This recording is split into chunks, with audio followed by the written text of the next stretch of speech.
The 24 best performances of 2024. Today we're talking Ariana Grande, Cynthia Erivo, Fernanda Torres, Demi Moore, Sebastian Stan, Maisy, Stella, so many other names. Today joining me is my friend Meredith Loftus. She is an editor and writer over at Collider, and essentially what we're doing today is we are just going to go. We have 12 unique names each, and we're going to be talking about 24 performances today.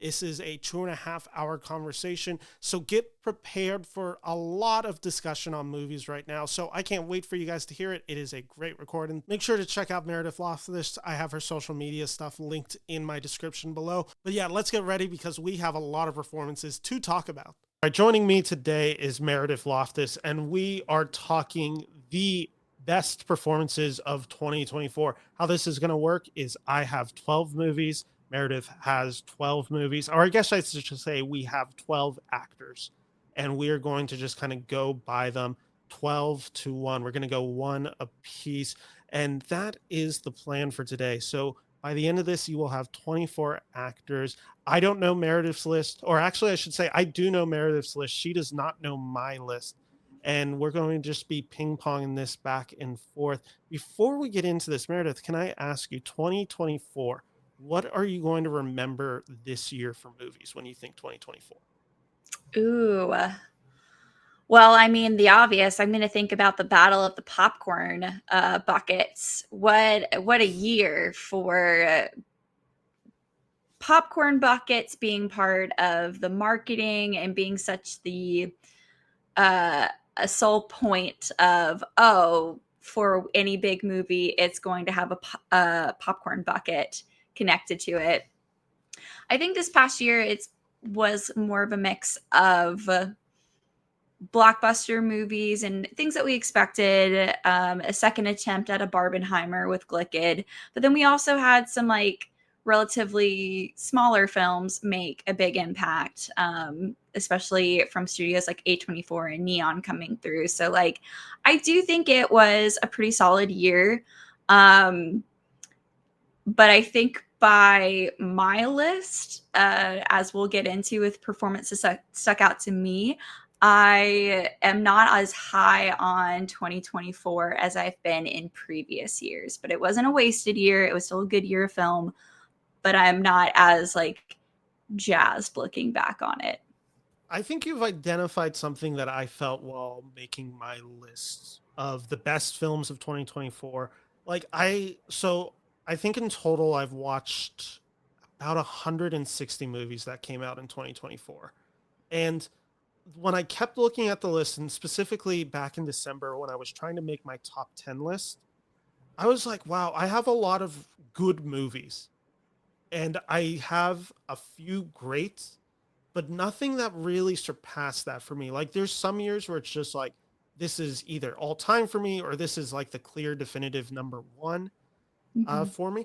2024, I didn't have that. I had a lot of like 3.5 star movies. That was like really the majority of it, which is cool on my part in the sense that I look at it and I look at my letterbox and I'm like, oh, like most of these movies I didn't have a bad time with. Like there was very few movies that I actually just downright disliked. There was certainly a handful, but like there have been years where I thought this year exceeded expectations in terms of average level of quality. It just didn't get past that for me a lot of the year, which makes a best of performances list really interesting because it kind of just came down to taste, objective taste, I would call it. Like last year, it was like Cillian Murphy, Oppenheimer. Like it was hard to deny that performance. I don't know if we have a Cillian Murphy in this year's bunch where I'm looking at it and I'm just like, we can all kind of universally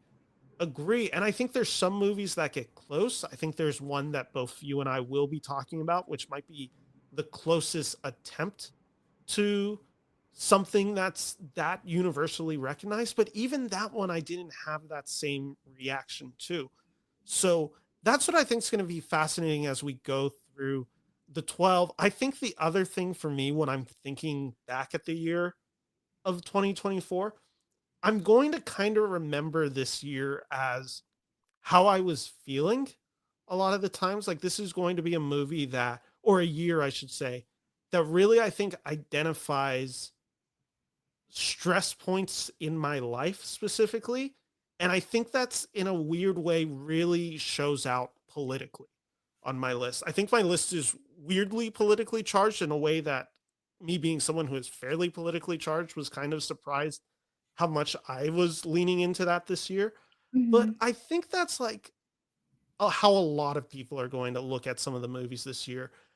Before we jump into it, I should just ask you, what was your favorite popcorn bucket of 2024? Uh, I'm always going to be creeped out by the Dune popcorn bucket just I because have of that one. but the only one that I actually have has to be my favorite. It's the Wolverine popcorn bucket, which I received when I went to San Diego Comic Con and watched Deadpool and Wolverine in Hall H.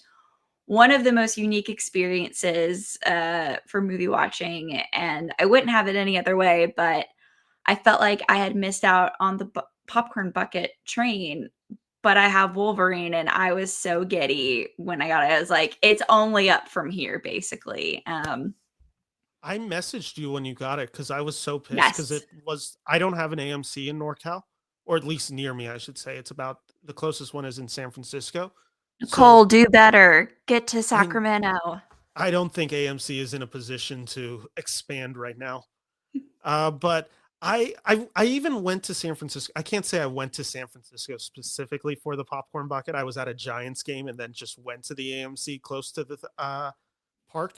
But Mm-hmm. I couldn't get it. I was so pissed. I then had to kind of realize, I think by the time I was picking up the Gladiator 2 Gladiator helmet popcorn bucket, I'm like, okay, man, I gotta pick and choose what I'm collecting. Like I Yep. already collect jerseys, I already collect Blu-rays, like I have a fair amount of Legos. Like I'm like, I just really need to just like my King's collection back there. I'm like, I can't really just add popcorn buckets to this list. I also just moved recently, so I was I was on the verge of getting rid of the popcorn bucket because you're cleaning out stuff, you're throwing away things, like what are you taking, what aren't you taking? I ended up saving the Wolverine popcorn bucket solely because I was able to store stuff in it, and that was Yeah. like the usefulness of it. I will not My be popping popcorn anytime soon and using it for its primary function. my Dune Chew popcorn bucket holds all my movie theater tickets. There you So I'll go. just throw them all in there. With that said, I think it is time to jump into our best performances of 2024. Meredith, I'm going to let you kickstart this list. All right, so full disclosure, Ben here has listed his 12 from 12 to 1. I It's a did loose not. list.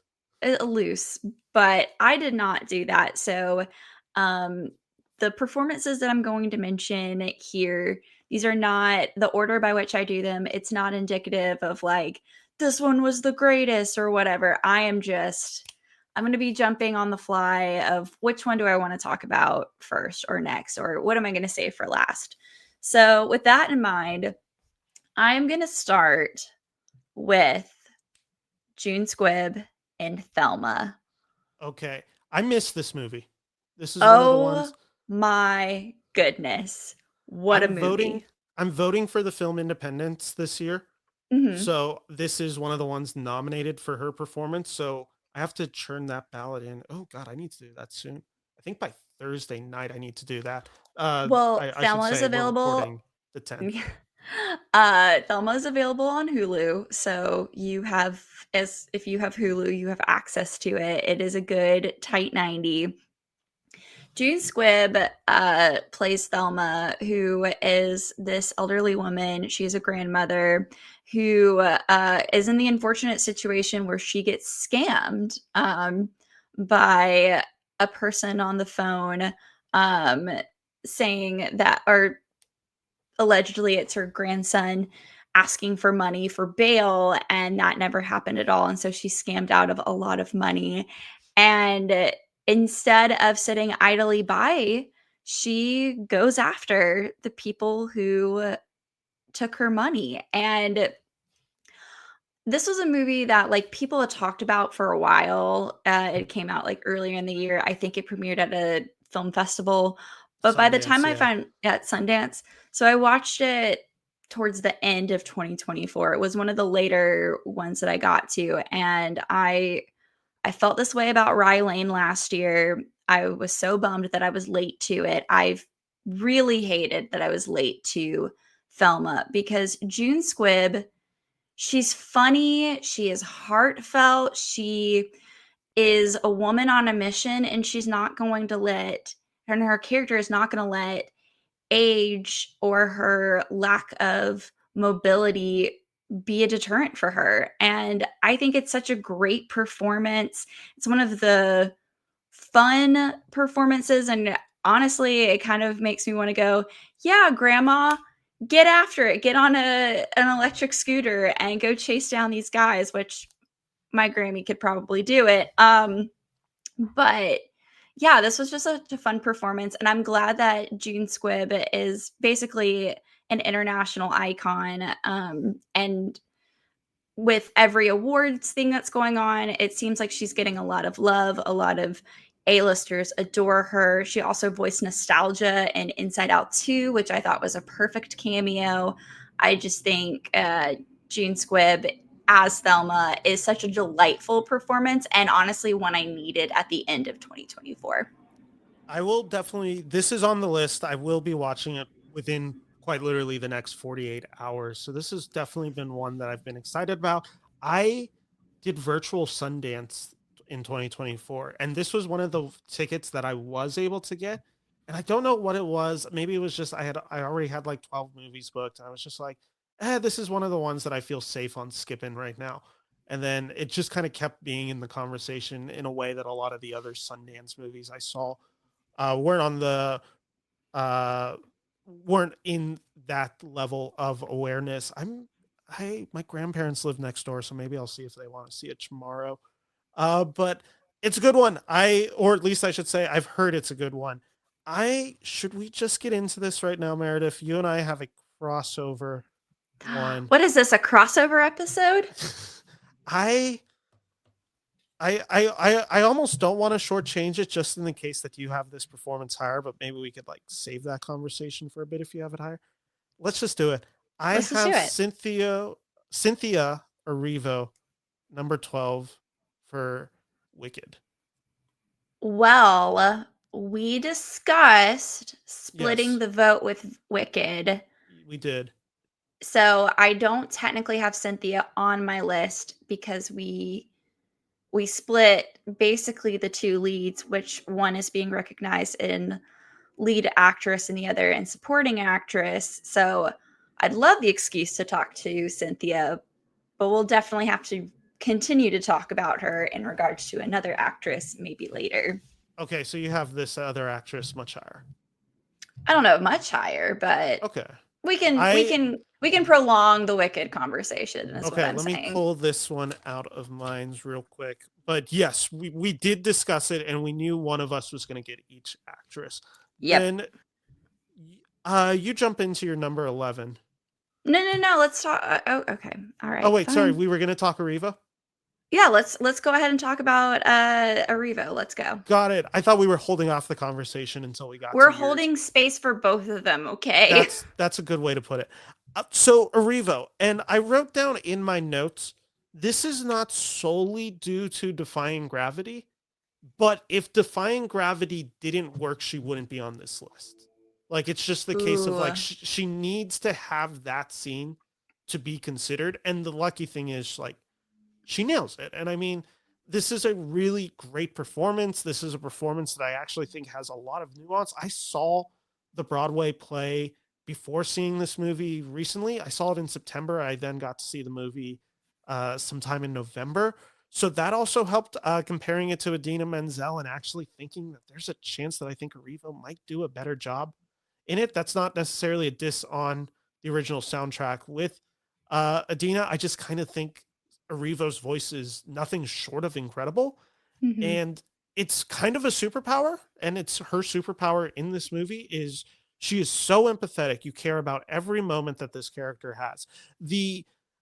the decision to, and obviously she's in green makeup, but the decision to have a Black woman as the lead of this film in a Mhm. story about racism is something that cannot be ignored in it. And I think she's actually able to bring in an interesting subtext that allows this to hit a little bit more in those story beats more effectively than I found the actual Broadway show to do. The Broadway show is a really fun time at Broadway.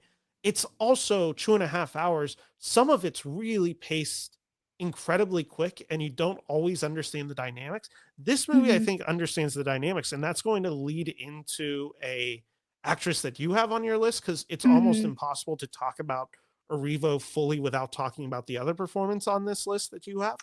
But I just think she does everything so exceptional in this movie in a way that I didn't know that she had it in there. I knew she was a talented actress. I knew she was a really good singer. I didn't know if this was going to be the movie that was really going to make Cynthia Erivo, an actress that I've always liked but have never really clicked with on film, Mhm. actually like fully engaged on and understand. I will say when the initial casting came out, of everybody that was announced, Cynthia Erivo was the actress that I felt the most confident in, based on her Broadway pedigree, based on the things that I have seen her in up until that point. I had no doubt that Cynthia Erivo could do it. But it was when she was singing The Wizard and I that I really felt her um, Elphaba come to life. And not just in the big and powerful stuff. I knew that she had it in her to do Defying Gravity. And I do agree, if Defying Gravity didn't work with her, then it would fall apart when you need it to hit at that Act One closer. But for me, one of my favorite parts about Elphaba is the fact that she is a little insecure and that she doesn't have the confidence yet. And you have to fall in love with Elphaba when she's at her most insecure point for that big confident moment to really stick the landing. And I think that she nailed it so well in The Wizard and I. And then, of course, with I'm Not That Girl, which is one of my favorite songs from Wicked in Act One. And as much as Defying Gravity is such a powerful climax of the film, I think one of the strongest performances or parts of her performance is at the Ozdust Ballroom when she starts to do the dance by herself and then somebody else comes in and you just see all of the weight and emotion that she is feeling. And then also kudos to John Chu and the team with Wicked that they paced Wicked Part 1. It's the same length as the Broadway show.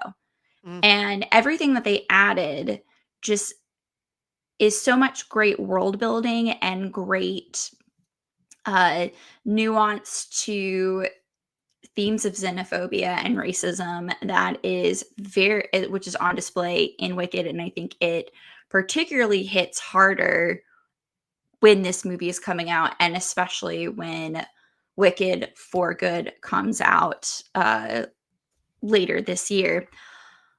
But like you said, we cannot talk about Cynthia without talking about my next performance, which is Ariana Grande Okay. as Galinda in Good Wicked. transition.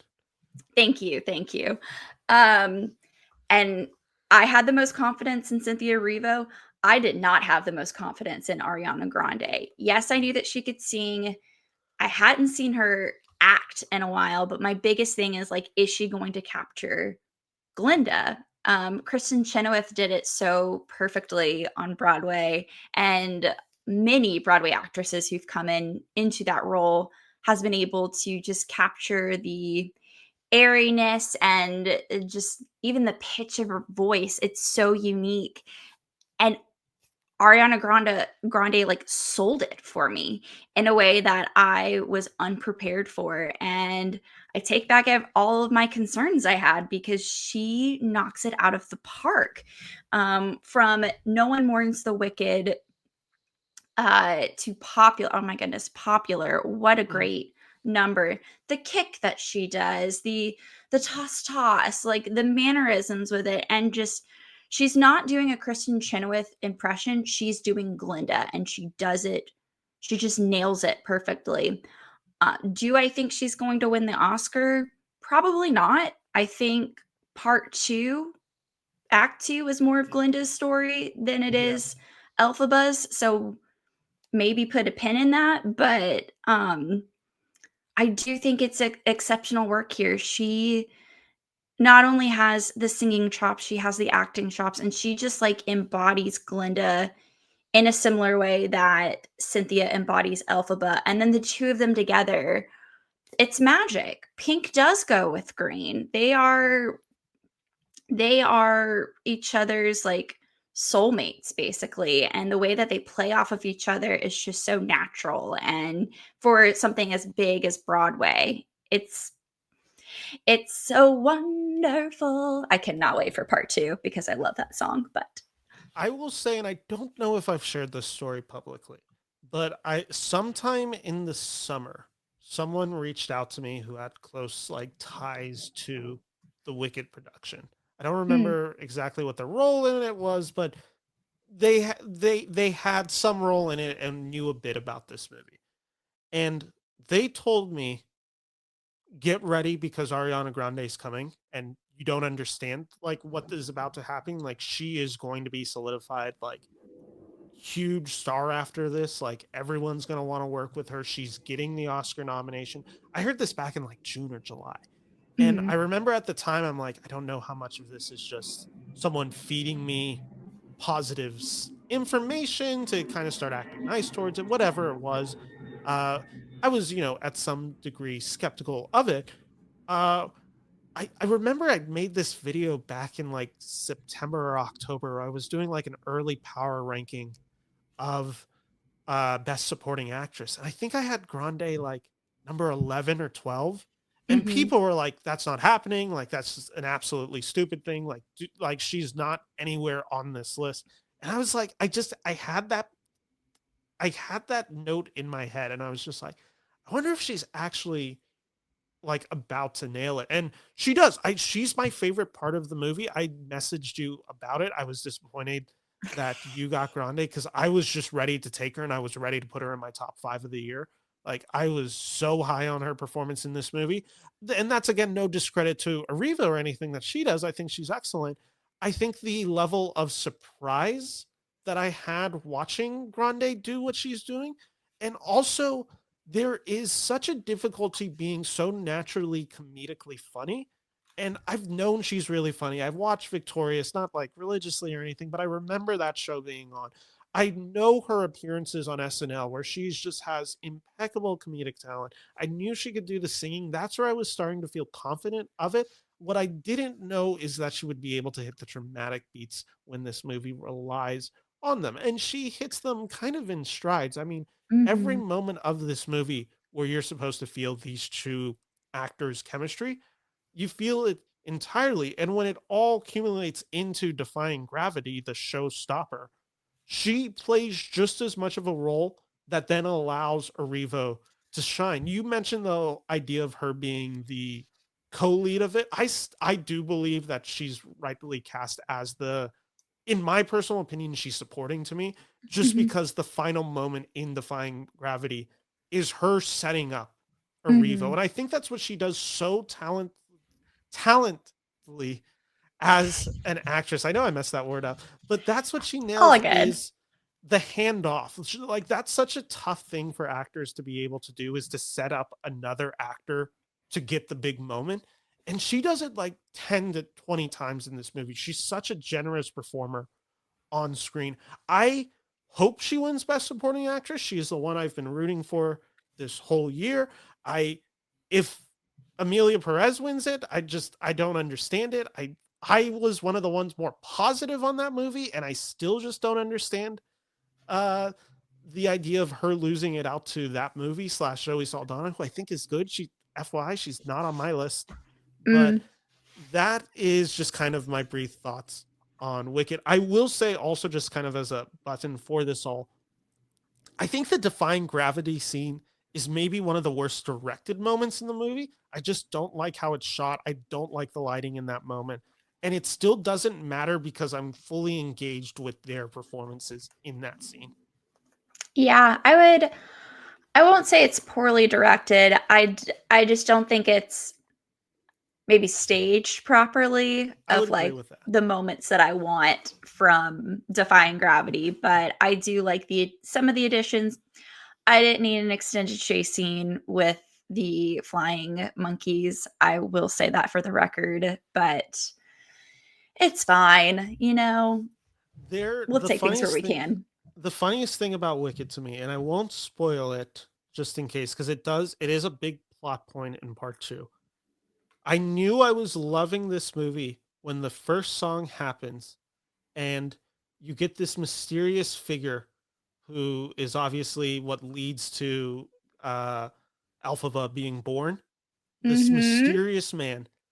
And during the movie, I'm like, aren't they trying to keep this a secret? Because that person is voice is so distinct. And I'm like, isn't this a plot twist in the Broadway play? Like, what? And I E- love it. I love this actor for that. But I was also like, really? They're just showing this right now with that voice? no comment. It's incredible. I I He's the goat for it, but I was so shocked when I heard his voice, and I'm like, we're doing this. Okay, we're revealing this right now yeah, because cuz that voice is a spoiler.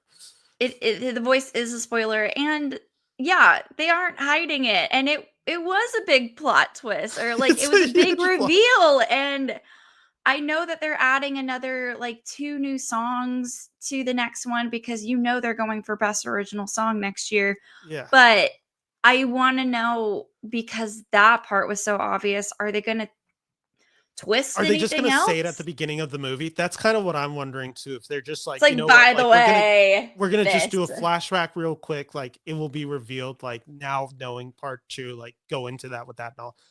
It's very obvious, and that's not a spoiler. But if you want to get spoiled on it, go watch part one, watch the Just first watch act part song, one. and you will know that voice distinctly once you hear it Just again. listen to the soundtrack. Listen to the soundtrack and no one mourns the wicked. Like it's It's in so obvious. It's it's incredible. so obvious, and it's in the credits of the song on the soundtrack. Like I know. it's there. Just he's just my Okay. guy. I ride or die for him for the rest of my life. You just did your number 11. I did just do my number Okay. 11. So we're gonna have to hop off the hot air balloon right now. So I what's your number 11? I was kind of surprised you didn't have this on your list. I was kind of expecting you to steal this one from me because I saw when I was looking at Letterbox, I saw that you reviewed this movie and you reviewed it very high. So the fact that Mm-hmm. it fell to me, I felt really good about it. I'm taking Maisy Stella from My Old Ass.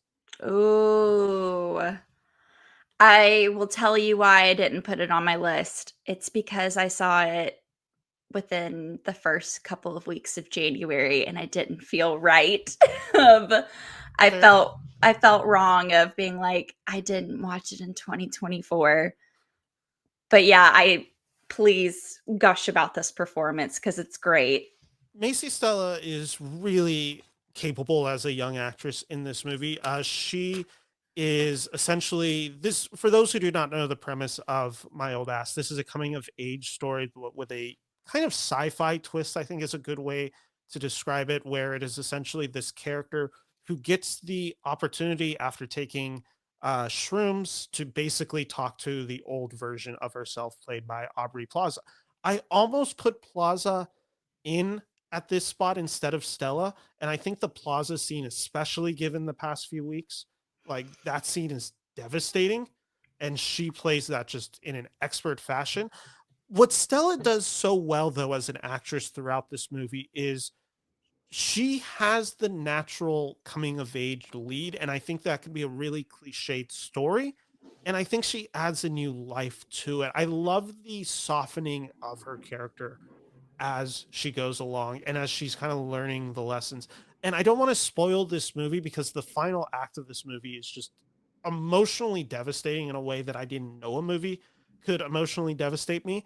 I will just say I've been in the bag for Megan Park for quite a while. I think her 2022 film, The Fallout, is nothing short of spectacular. And I think this is just another showcase of how talented of a writer, specifically Megan Park, is. But yes, everything about this performance works wonders for me. The chemistry that she has with Aubrey Plaza, the idea of this movie to be able to talk to the older version of yourself and trying to learn those lessons young. I found that really impactful and beautiful in a way that, again, I knew that I was going to be a fan of this movie because I'm like, I have this feeling with Megan Park. Like, I think she's gonna just be another writer for a few years where I'm just like fully in for all of her movies. But yeah, I can't gush enough about what Maisy Stella does with my old ass. And I can't really say any more because the scene at the end, which Mhm. leads to the Aubrey Plaza moment at the end, like that is really where I think Maisy Stella just is exceptional in this movie. But I don't want to say what it is just because of the spoiler nature of it. But just watch this movie, and I promise you, by the end of it, you will have some form of an emotional reaction to it. You may think that it's overbearing in its emotions. I found it extremely powerful what Stella lands in this moment. Yeah, I will be brief here and say I completely agree. I've been a fan of Megan Park when back when she was on the ABC Family show, The Secret Life of the American Teenager, which That's did right. I not forgot she was age on that. well at all. But it's been really cool to see what she's been doing as a writer and director. And I think she directed Maisy Stella very well. And I think that she,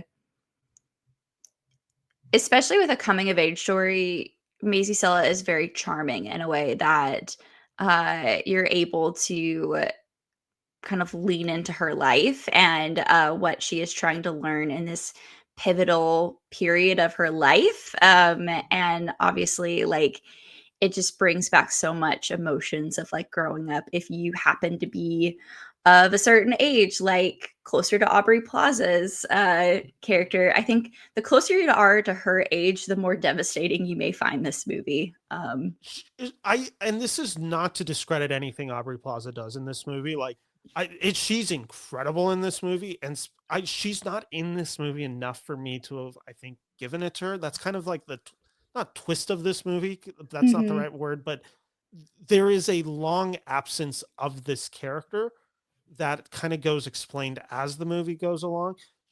In this final moment of her, I mean, it's just maybe the most I've ever emotionally connected to Plaza, who is an actress that I've just she's another one where I've just been in the bag for her for a while, and she just Mhm. continues to impress me. And she had an incredible 2024 run as an actress with Agatha All Along. She Mhm. is exceptional in Megalopolis, in a movie that doesn't fully work, but she is fully unlocked in that tone. And yeah, no, this is a huge recommendation for me. It really could have gone either way with these actors, which you'll see as this list is kind of a reoccurring theme for me. I just did my number 11. So does that bring us to your number 10? Yes, it brings me to my number 10. You know what? Yeah, let's go here. So, Saturday Night, I think, is a Mm, movie that I feel like if more people saw it, it would be getting a lot more awards love. I don't think it deserves to be completely shut out, particularly with like the production design, the score, the writing, the performances, and it's such a great ensemble film about a night that changed TV history forever. We are about to have the 50th anniversary special of Saturday Night Live, a dynasty in television, and it all starts. And I love this movie because it is more about the tense stress of getting the 90 minutes leading up to going live and changing TV history. And so I think with like a stacked cast from Saturday Night, the one that I wasn't initially high on at first, but it's the one that I keep going back to. It's Corey Michael Smith in Saturday Night, and he plays Chevy Chase. And there are a lot of great performances but the way that Corey Michael Smith nails Chevy Mm. is impeccable. Down to his mannerisms, the facial expressions on his face when he's confused, perplexed, cocky, nervous, frustrated. You just see it all because I have seen so much of Chevy Chase throughout, you know, his National Lampoon movies, Community. Like, Corey Michael Smith nails him. And I mean, he's not trying to give Chevy Chase a run for his money, but he kind of does. And one particular scene when he is asked by Gabriel LaBelle, Lorne Michaels, to swing in and do Weekend Update, and he just, like, you see him transform and just nail it perfectly. I think, like, he out of out of a stacked cast like Saturday Night, I do think it is an achievement to be able to not just do an impression of a beloved or not beloved comedian, however you feel about Chevy Chase, but to embody him and to nail a particular period before he was Chevy Chase to us. And I thought it was really well done. There is this moment in the film, and I forget who the actor is who portrays one of these head writers, but there is a scene where a head writer basically verbally whiplashes Chevy Chase in this film Yep. and calls out exactly everything. It's almost a Sorkin like monologue of who Chevy Chase is as a person, recognizing the talent, recognizing the ego, the fragility of this human being, the sadness that this life has, and also the talent that he is fully able to encompass. And the way that Corey Michael Smith reacts to, I have the actor's name, right? Corey Michael Smith. The way that this guy responds to that moment is one of the most Chevy Chase ways to respond to that. This movie is actually this is for anyone who is a Chevy Chase apologist. This movie actually does Chevy Chase real justice in it. I actually thought, like, I mean, Yes. quite literally down to the fact of like the, and it's very over the top, but the scene where he is quite literally laying the groundwork down for SNL in Yep. the final like act. Like, this is a movie that recognizes the talent of Chevy. Chevy is one of my favorite comedic actors of all time, barring none. His movies, his run is probably the most fun I've ever had with comedies ever. From National Lampoons to Fletch to Three Amigos to Community. Like, when this guy was at his high, when he was on SNL, there was nobody stopping him. And I think Corey does such a good job of transcribing that in this movie. The only reason no one from Saturday Night made my list, and the people of us, because I find that us online, we're not a strong community. Jason Reitman gets some hate online. Some of it I think is fair. Some of the criticism I disagree with. I think there is a sentimentality to his filmmaking that I've always responded to. And in some cases, I don't respond to well. See his Ghostbusters movies, of movies that I don't necessarily care for in it. But I found Saturday Night a real big joy. The actor that I almost singled out, and I'm now blanking on the name, but whoever played Dan Aykroyd in the movie is Dylan O'Brien. Dylan O'Brien is So wonderful in this movie. excellent.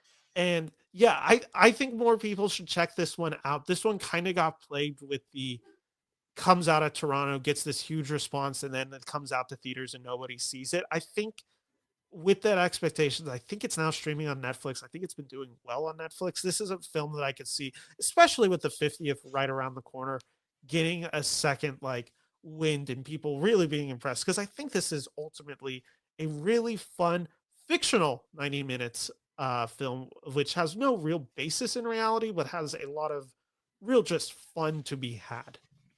As somebody who used to work a lot on live productions, Saturday Night hit me very hard because I know those types of personalities. I know the stress about heading into going live. And so a lot of it I responded to positively because I'm like, oh, I know this. Yeah, no, it's a pretty wonderful 90 minutes. I don't know if I've had that much more fun in a movie this year than the 90 minutes I had with Saturday Night. And it's every performance of this movie hits it out. Like Gabriel LaBelle is not someone to be ignored. He's incredible. He's another guy that just since Fablemans, I'm like, this is instantly anytime he's in a movie. He did Shake Shack in 2024, another movie that I'd highlight. And Wait, he's great Snack in Saturday Shack? Night. Snack Shack, that's what it is. Shake Shack's where I got fired on Christmas. Oh That's trauma. Okay, so I have my number 10, and this one was kind of a late addition, and I actually kind of crossed it out and in. So originally I wrote Florence Pugh, and then I crossed it out for Andrew Garfield for We Live in Time. no. And this Ooh. is a movie that I want to talk about, and I cannot talk about this movie without spoiling it, but also the essence of this movie kind of makes it in many ways unspoilerable, whatever, however you would call this, because this Sure. movie does set itself up as very early on. You know where this movie is leading, and there Mhm. is only one conclusion that this movie can have. This is a cancer drama slash romance film from A24 from is it John Crowley is his name? Crowley, I think. I'm I blanking on the believe director's so. name. It's the director of Brooklyn. And this is essentially what is in part a kind of flashback in times, different time periods being explored, but it is essentially this relationship being formed between Andrew Garfield's character and Florence Pugh's character. And we're going from the points of the meet cute when they meet to them getting married, to them having a family, to this cancer diagnosis.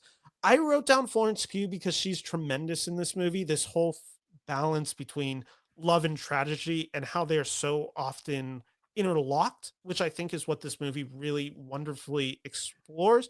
The ability to have them meet cute. I mean, I think anybody could have chemistry with Andrew Garfield.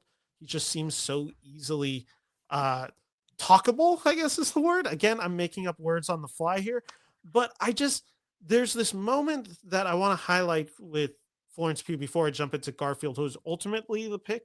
There is this Mhm. whole fight that happens throughout the movie where she is hiding something from the Garfield Ooh. character and then finally Mhm. comes out. And she has this line that's devastating of, I don't want to be forgotten. And the reason I'm going the Garfield performance in here is for the final 5 minutes of this movie, which again, this is a cancer drama and it's a film that also in many ways just avoids death. And I think that's purposefully in its final act, I should say. It There's a real beauty in the final 5 minutes of the film where you see the triumph and then you just go immediately to the aftermath without having to experience the worst of cancer. And Mhm. it's a way that I haven't seen many films approach cancer in. And I think it really makes it beautiful. And the reason I'm going Garfield on this and the reason I'm leaning him is just simply for these final few minutes where he's with his daughter after everything. I just think it's a really beautiful, symbolic way to approach and remember people who have passed from cancer and also somehow locate the joy of life in something so incredibly sad. And Garfield delivers that in this film's final few moments. It's another film that I just find devastating, but it's Garfield's incredible in this movie, as is Pugh. I couldn't agree more. I also one Andrew Garfield in his glasses in this movie, the Yeah, hottest man I've seen all year. No notes. But to Andrew Garfield, um, with this performance and outside of this his performance, I think it's really admirable to see an actor on the level of Andrew Garfield be so honest and vulnerable and talking about death and grief and mourning because part of the reason why he did this movie, his mother died like a couple years ago. And mm, so John Crawley came to him with this script and he was like, you're going to want to do this. And he's like, no, I don't. And then he read it. He was like, oh my gosh, I have to do this. And I think it was through his performance, it was a way for him to mourn and grieve and continue to grieve the loss of his mom. And I think it the performance reflects that so beautifully. And I also want to highlight the birthing scene that happens in a gas station. Oh my goodness, so well done. And he's great in it. I mean, Florence Pugh is obviously doing a lot. He's so funny, and it just everything that comes together. I mean, but that's how it would come about, and he does it so well. And also Florence Pugh is excellent in We Live in Time. Yeah, there's this thing that I've noticed, and it's maybe a bit personal, but on my side, like, 2 years into a relationship, like starting to ask the real questions, like where the relationship is, like the future, like being fully in love, like having that feeling really cemented for the first time in my life. Also turning 27, which I am aware is the age that my parents had me. Like there has been this weird connection with life and love that I've never had, which is also now like led into like weird questions about death that I've never really like had like fears and anxieties about that. I think you see that kind of reflected in my pick of Stella and We Live in Time, which are both movies largely about that, the idea of losing somebody that you can't imagine the unthinkable happening to. So like those are, I think, both performances that for me and where I am right now, I really was like extra emotionally grabbed by the storytelling on display. Not to get any sadder, or is It's it my you? turn. Okay, hopefully, yeah. What's yours? Let's stay sad a little bit longer. Okay, good. I'd like to highlight Lupita Nyong'o Mhm. in The Wild Robot. God, another performance that just devastated me. Voice acting is acting, people. Let's not act like it is an entirely different art. And also, I have another performance on here that I will be making a similar claim with, as far as motion capture performances, but we'll get there. Oh, okay. I know who you're talking about. It took But me a second. I'm Lupita like, what are you talking Nyong'o, about? yeah, well, Robbie Williams. oh my gosh. Oh, Robbie Williams, who is clearly not known in America. I had no clue Um, who he was until about a month ago. he rests his case, I'm sure. But let's go back to Lupita Nyong'o, one of our finest actresses working today. And I love that she's at a place that there is such a it's like a smorgasbord of different genres and different performances that she has given.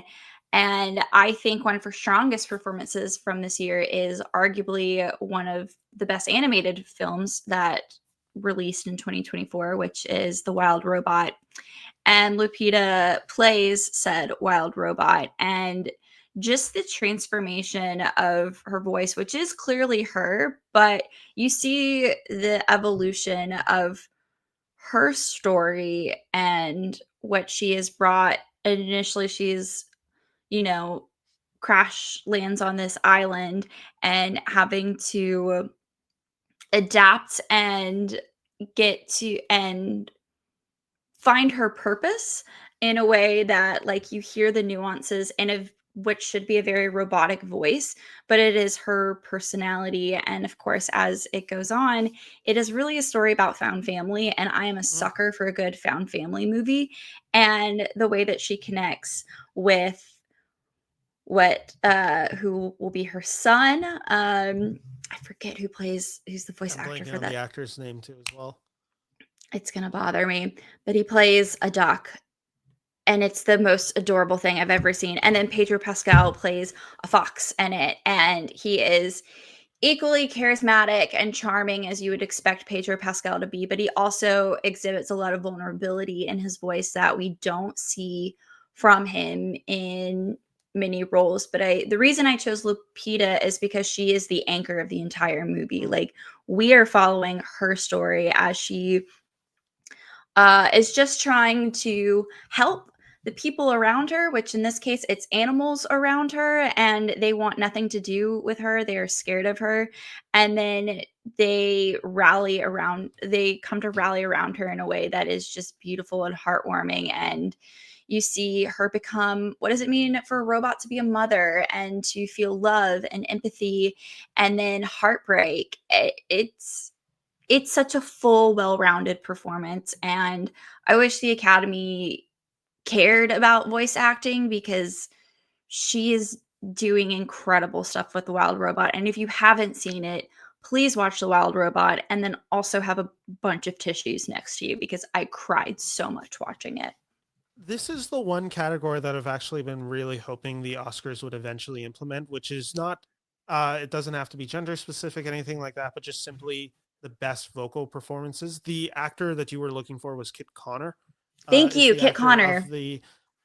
of the little duck in this movie. This is a really incredibly animated film. This is a beautiful film. This is so well realized in its nature. The animation of this film, the fact that each animal has its own personality, movements, style to it, like it just really feels like you are in this forest. You know all these characters. They have their fun personalities. The personalities reflect uh, who they are in the wild. It's a really well done performance from Lupita this year. I love it as well. Let's move away from the sappy and the adorable Ed, because I'm about to just get super, and apologies for my language, fucked up with this performance that I'm about to give. At number 9, I didn't know if I was gonna do it, but I can't get the performance out of my head. And it's Nicolas Cage in Longlegs. A you didn't see this movie, right? Full No disclosure, interest? I am not a horror girly, so I avoid a lot of horror performances. I have respect for the horror genre, and there's a lot of great performances that happen there. I did not watch Longlegs, and I don't plan to, but If please you continue. if you could deal with serial killer movies, I think this one is more easily digestible. This movie Okay. has a little bit of the satanic, which I think is going to really freak some people out. This is truly a baddie performance from Nicolas Cage. The clips have gone viral about it. It's one of those ones where it's so unfortunate because the clips don't really, out of context, do Cage's performance any justice because it is so over the top, and in the movie I found it to be so effective. I know this movie, besides being memeified to death, I know the promotional campaign did wonders for the film's box office. It seemed to have a dip then in the audience reception of this movie because I think they got a different movie than they were expecting from it. So there is that kind of weird disconnect. Essentially, what this movie is Nicolas Cage is this serial killer that they are trying to uncover how he is killing people. They really can't put him at the scene of the crimes for any of these. Nicolas Cage really subverts expectations, or I should say, Osgood Perkins subverts expectations. Osgood being the son of Anthony Perkins, the killer from Psycho, which is a really just fascinating spin of which he brings into this movie. Also, he was in Legally Blonde, let's not forget. He is in Legally Blonde. And what Nicolas Cage does so well, and it's something that I don't think people were, and I think this is where the disconnect is happening with audiences. He essentially, his character is a glam rock loser. He's a serial killer, but he's like in like tight leather the entire time, but like he's like, he's listening to T-Rex bang a gong, like he's like totally looks like out of a Kiss Army like video, and he's also just like this creepiest looking motherfucker you've ever seen on film in a way that like he is the agent of Satan and he's also the biggest loser you've ever seen. And it's this fascinating like disconnect that Cage is able to tap into both sides of this movie. When I talk about a baddie performance from him, this is insane in a way that I knew Nicolas Cage like is obviously an insane human being. And even this role for him, I didn't know he could do it. There is one scene, and it's kind of the promotional campaign that went viral for this movie, where Micah Monroe sees his character for the first time. And I think that's where the disservice happens because you see the character out of context and you don't necessarily get why it's so effective. In the film, I find the tension to be all there. And Nicolas Cage delivers it in a way that fully is able to play with the Nicolas Cage persona, which he has always weaponized really well in his career, in a way that I'm just like so glad Nicolas Cage is making films like this again because he was in the darkness for a while. And this is just another case where I'm like, God, this guy does something that no other actor in Hollywood could even come close to doing. And I love him for it. That's why Longlegs, disturbing, upsetting film, is making my list. I'm all for Nicolas Cage doing Nicolas Cage things, and I mean, I think The Unbearable Weight of Massive Talent, one of the best films of the 2020s so far, and I got buried by everything else that came out that year, specifically Everything Everywhere All at Once. Yeah. My favorite movie of that year, I think. I think I said that was my favorite movie. It's high up there. But anyways, love The Unbearable Weight of Massive Talent. And I love Nicolas Cage. So my next, which one is this? I think this 9? would be your number 8. 8. 'Cause Number Nicolas 8. Cage is my 9. All right. Well, all right, let's go here. So, number 8. I think we can agree that Glen Powell is having quite a moment in time. And I've been on the Glen Powell train since Set It Up in 2018, starring alongside Zoe Deutch, and who stars alongside another person later on my list. But Glen Powell he's becoming a star in his own right. Anyone But You had come out at the end of 2023. I saw it New Year's Day 2024. Thought it was like a throwback to the rom-coms that I really enjoyed. I thought he was excellent.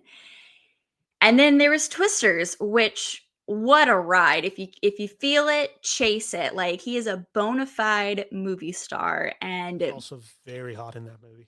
he is very Undeniably attractive, hot. undeniably hot, attractive, all the things. He's got it. He has what we have been missing as far as movie stars.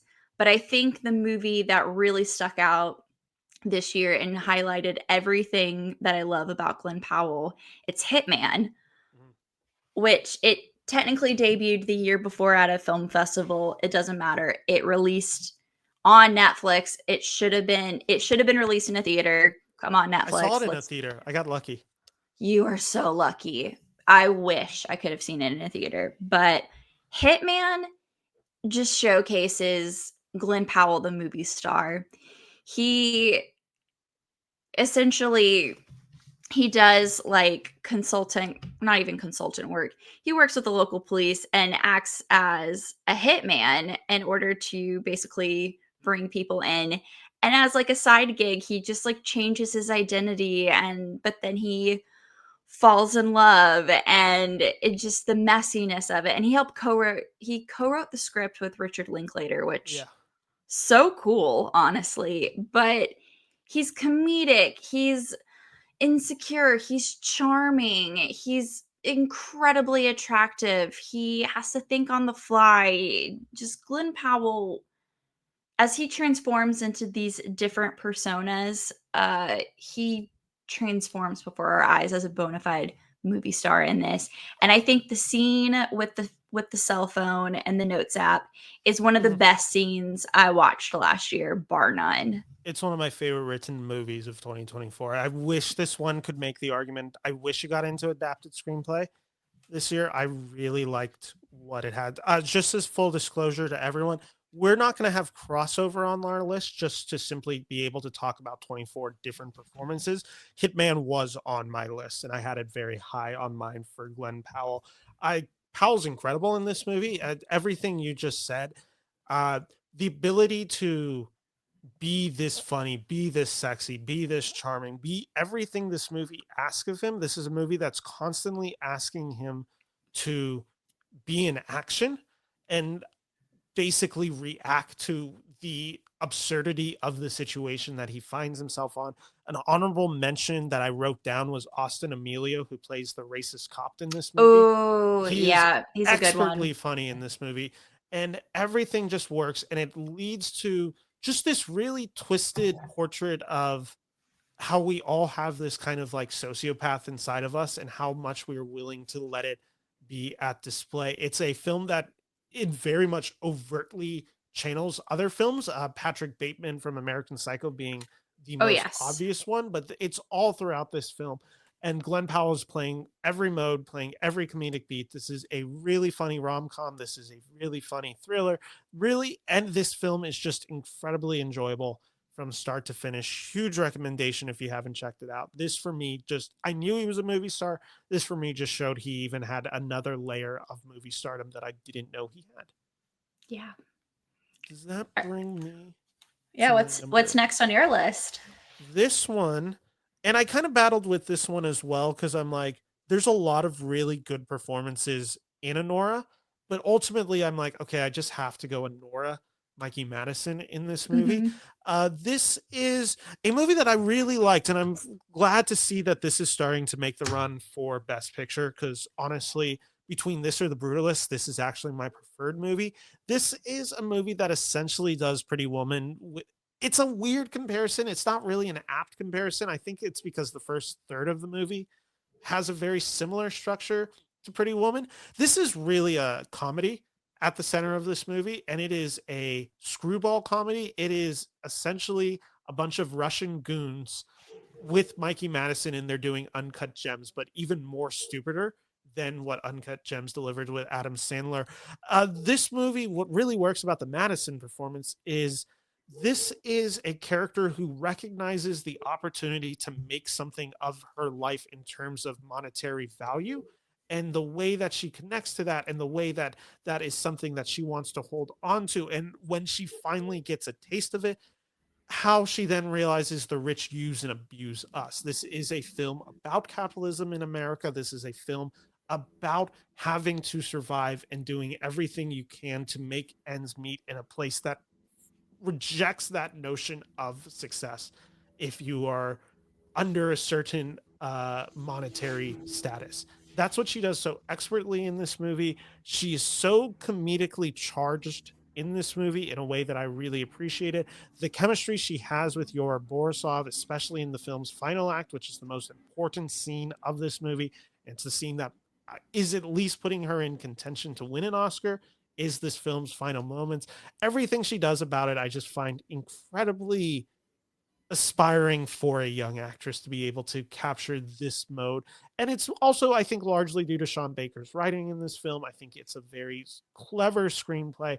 And it's a screenplay that for the first third of this movie, I just wasn't vibing with. I wasn't getting the acclaim. The exact second the Russian goons in this movie come in, it adds a new comedic light to this movie that I just had an incredibly fun time with. Huge recommendation for me. Anora is one of those movies that I would define as aggressively fine. For me, it just it did not hit me the way that I think a lot of other critics and others out there are hailing it as this like masterpiece. I wouldn't go that far. I do agree, though, that I think Mikey Madison does a really good job in this film, particularly that last scene. I think that is the scene that I was like, okay, now I get why she's nominated because it was such a powerful scene. I do think she's very funny. I do think that she has good physical comedy, especially when the goons come in. Oh, But the it's a scene where they break into the mansion is one of the funniest sequences. Like 15-minute gags after gag. Yeah, it's a movie that I think I need to go back and rewatch, and definitely I am new to Sean Baker, so I do want to take the time to go back and like watch his filmography up until this point, especially now given where we are on February 10th recording this. It is looking like it is the front runner. It is not my personal front runner. For Best Picture. We will talk about that at some point. But I do think it is a really good performance, and I'm glad that she is getting recognized. And I like, and also the guy who plays Igor, the second he walked in, Yeah, I'm like, oh, Yora. I know exactly what's going to happen, and I'm here for it. Every scene with him, especially in the break-in sequence where there's this whole thing, like there's a joke that she makes where she's like, "You're gonna sexually assault me," and he's like, "What? Like what?" Like the Yeah. absurdity of this situation that these characters find themselves working for this Russian oligarch is just, I find so delightfully funny. This is a Sean Baker movie, and you may struggle with his filmography. To be honest, I struggle with it a bit. I find Red Rocket very cynical in a way that I like, but it doesn't always click for me. This to Mhm. me is his most accessible movie. Okay. And I really did dig this movie. It took me a second to get into it, but once I locked into the tone, and I think once it really shift heavy gears to comedic, I really appreciate what we're going for. The polar opposite of that, which is my number 7, which is Uh oh, did I skip? I skipped you. I'm sorry. we just hailed Mikey Madison. I'd like That's a right. I second forgot. to hype up You were someone real totally right. quick. Go for it. Okay, all right. Sorry about So that. I think the rest of these are going to be kind of more expected, or the more dramatic roles that are getting attention. But my number 7, which it's one of my favorite movies of last year, bar none. And when I sent you the list, I gave you two options. I was like one or the other, and it was going to be a game day decision. Everyone loves a good villain. I adore the actor who plays the villain in this movie, but I'm going to go with the protagonist, Owen Teague, in Kingdom of the Planet of the Apes. In case anybody would like to know, I love all the Planet of the Apes movies, even the ones that are terrible, which are terrible for a reason. But I adore the recent Planet of the Apes movies and the original 1968 film. Sci-fi game changer. It's incredible, and I love the recent Caesar trilogy. So when they announced that they were going to make a sequel off of that with Kingdom of the Planet of the Apes, I was very excited and very scared. And Wes Ball came through for me with this movie. And the reason why it works so well, it's because it's a coming of age story centered around Noah, played by Owen Teague, who goes on a full adventure and full story of coming into his own about what it means to be in this world, which he is from a small village community. And when we first meet him, he is such a stickler for traditions and customs. But then when an ape army comes in and is capturing people and destroying his village, like, he goes on a quest to avenge and bring his community home. And that, of course, opens us up into the world of where we are in the Planet of the Apes world. Basically, Caesar has become a religious mythic figure, and he learns Caesar's name for the first time. You see how people have come to devote their lives around Caesar, and ones who manipulate and use his imagery for as a justification to take over and expand, which is what we find in the villain Proximus, played by Kevin Durant, who I think is stellar in this. I wish we had more of him. But I think Owen really holds this movie together as he is learning for himself what it means to what does legacy mean? What does the impact of history and learning mean? Because there are twists that go along the way, especially when he meets Nova. And I'm not going to talk spoilers, because if you haven't seen it, you should. But I think for an action movie that has something to say, Kingdom of the Planet of the Apes did it well for me this year, and it wouldn't have been done without great performances for these great characters and what they have to say about moving forward with a new trilogy here of this post Caesar trilogy. And I can't wait. Inject it into my veins, especially the last scene. It's like, I need this movie now. So I'm very high on the Apes franchise. I like the Apes franchise as well. Kingdom was kind of a good movie to me. I didn't love this movie. I was often kind of bored by this movie. I would have personally gone Kevin Durant. I think he's actually really good in this film as the villain. This is kind of the case. I have a same relationship with Rise of the Planet of the Apes, where I just Rise is a movie that I like. I don't think Rise hits is for so me. good though. For me, it's Dawn. For me, it's like the second and third act of that trilogy really landed for me. So that's kind of where I was like with this movie, where I'm just like, you know what, this is good. I don't love it, but I have a feeling like they're setting up a lot interesting to go forward. That I have a feeling I'll have a much more positive relationship with its sequels. This is like a good stepping stone, but for me, it was kind of I really like Westball. I think he's a really talented director. I think he did a really good job realizing this film. But yeah, there was something a little lacking with this movie that just it didn't connect with me. And I think like the Owen Teague performance in particular, like I just there was something that didn't connect to for me.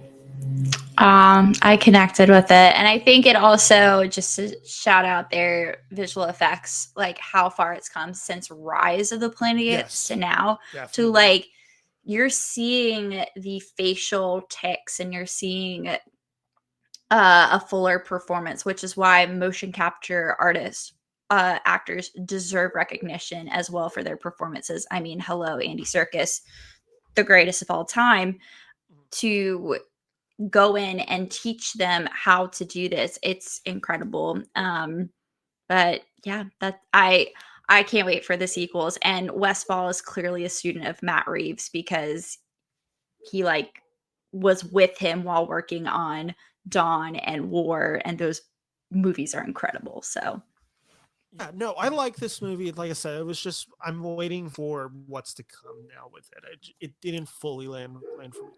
A movie that did land the plane for me, which is coming in at my number 7. This was my favorite movie of 2024, and it's a bit of a controversial film. And this performance is really tiny compared to the other performances that rank higher on it. I just thought about it and I was like, you know what? Like, this is the performance that really makes this movie work. If you like this movie, this scene encompasses what this movie does very well. If you dislike this movie, this is everything that you probably wanted this movie to be is in it. I think this is undeniably the best scene in Civil War, and it's Jesse Plemons as the unnamed soldier in Civil War. This is a movie, and again, I talked about politically charged earlier on. This is a movie that when the argument was being had about this online on the discourse, I avoided it, but I also thought it was incredibly silly because there was this apolitical narrative of this movie. I completely disagree. I think this movie is very politically clear where it leans and specifically who it's critiquing and who it's commentating on. And that is everything that this scene with Jesse Plemons does so well. This explores, especially in this character, as this unnamed soldier who is essentially mass killing. And that's the scene of which these journalists find themselves stumbled upon are these soldiers who are mass killing people and specifically immigrants, it seems like. And there is this culture of hate that encompasses. And what Jesse Plemons does so well as an actor is the stillness, the calmness, the casualness in which he executes. It is such a terrifying performance. It captures militia in a way that I find deeply uncomfortable and unsettling, and also knowing that what we know about them and who they without trying to be very careful here, knowing what has been said and who they've been responding to and their dog whistles of who they seem to really appreciate is all I will say. I found this performance extremely unnerving, and I think it is what Alex Garland as a director captures so well in Civil War. And as a movie as a whole, I think it is a movie that sadly may get more relevant as we go on. And this movie is about division, and specifically the inability to name where division is because we are blindly following somebody and it just causes friction. I find it quite upsetting in a way that I also find this movie incredibly fun. This is an incredibly engaging, thrilling movie. You can watch this as a war film. I wouldn't suggest it. This is a movie about the exploitation of journalism and what these journalists are willing to do to capture a photo. Mm. So that's my brief thoughts on Civil War. Did you see this movie? I did not see Civil War, but I do love Jesse Plemons, especially how could it be profitable for Frito Lay? One of his funniest delivered lines in his career. Shout out Game Night. But I also love his wife, Kirsten Dunst. Both of them are incredible actors. And I mean, that was the scene I watched the trailer that had me on edge watching Yes. the trailer. Like, well, what kind of American are you? I was like, oh, I'm terrified of how this scene will actually unfold. And so to hear that the performance of what happens in that scene for him, it matches the intensity and it stands out to you, is really good to hear. It's also kind of unnerving to hear. So Yeah. No, it's I would recommend this movie, and I also understand why no one would want to see this movie right now. mm, Yeah, I'm in both camps right now. I understand it, and I would also encourage. mm, okay. So number 6 for me then. Um yeah, we'll go here. I am really glad I bought my Nicholas Hoult stock all the way Oh, back okay, in okay, okay. X-Men First Class. I did not see Warm Bodies at that point, but when I saw him in this and X-Men First Class, I'm like, I don't know who you are, but I'm gonna follow your career wherever you go.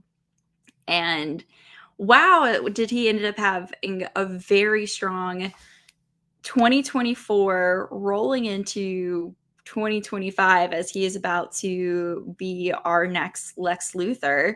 Um, Obviously, Nosferatu was kind of the big movie at the end of December. And of course, everyone's praising like Lily Depp-Rose and, yeah, Lily, Skarsgård, and yeah, Lily Bill Rose Skars, Depp, Lily Rose Rose Depp. Depp. Thank you. I was like, I flipped those. Um, heralding their performances, and then also Nicholas Hoult and others being like, wow, he was really attractive. I'm like, yeah, get on my level. But I think the performance that stood out to me the most from him this past year was a movie that deserved to have a proper theatrical release, considering it's probably this great director's one of his last films. Clint Eastwood, Juror Number Two. Nicholas Hoult is fantastic in this film. I It's had this on. one on my list as well. Like this is the one that I'm like, okay, she's gonna grab this one, but this would have Yes. been on my list as well. He's phenomenal in Juror Number Two. He is phenomenal in a way that I've always known he's capable of great performances, but there's something to him in this in particular that is just you can't look away from. And it's also kind of movies that did really well for me last year also felt like a throwback to films like I haven't seen in a while. And the thrill, like the courtroom thriller case of Juror Number Two, which on paper shouldn't be as enthralling as it is, but I was hooked on the story from scene one. Um, and in particular, it is all held together by Nicholas Hoult. In it feels like a John Grisham throwback where you have this man who has been selected to be on a jury for a murder case, but you were left wondering whether or not actually if Nicholas Hoult did it. And it is so captivating. There's so many small nuances to his performance. He's got great chemistry with J.K. Simmons, with Toni Collette, who he reunited with from About a Boy. I believe they were both in Oh, that that's right. together. Yeah, yeah, yeah. Yeah. So they reunited, and he has great chemistry with Zoe Deutsch, who also worked with Glen Powell. So clearly, she's got great scene partners. Um, but you really feel for this man. He's a recovering alcoholic. There's a lot of grief involved in his performance, but there's a lot of restrained elements to him too. That I think is just really engaging to watch in a way that, like, I don't think I could get, film Twitter to go crazy over, but I think it's just one of the more impressive performances I've seen this year. And I hate that he's not getting any recognition for it. But Nicholas Hoult, your Juror Number Two, will always be famous to me. I tried to start a 4-year consideration for Toni Collette It did not go anywhere, but I really tried. David Zaslav shut me down very quickly. Zaslav! I know, just right away.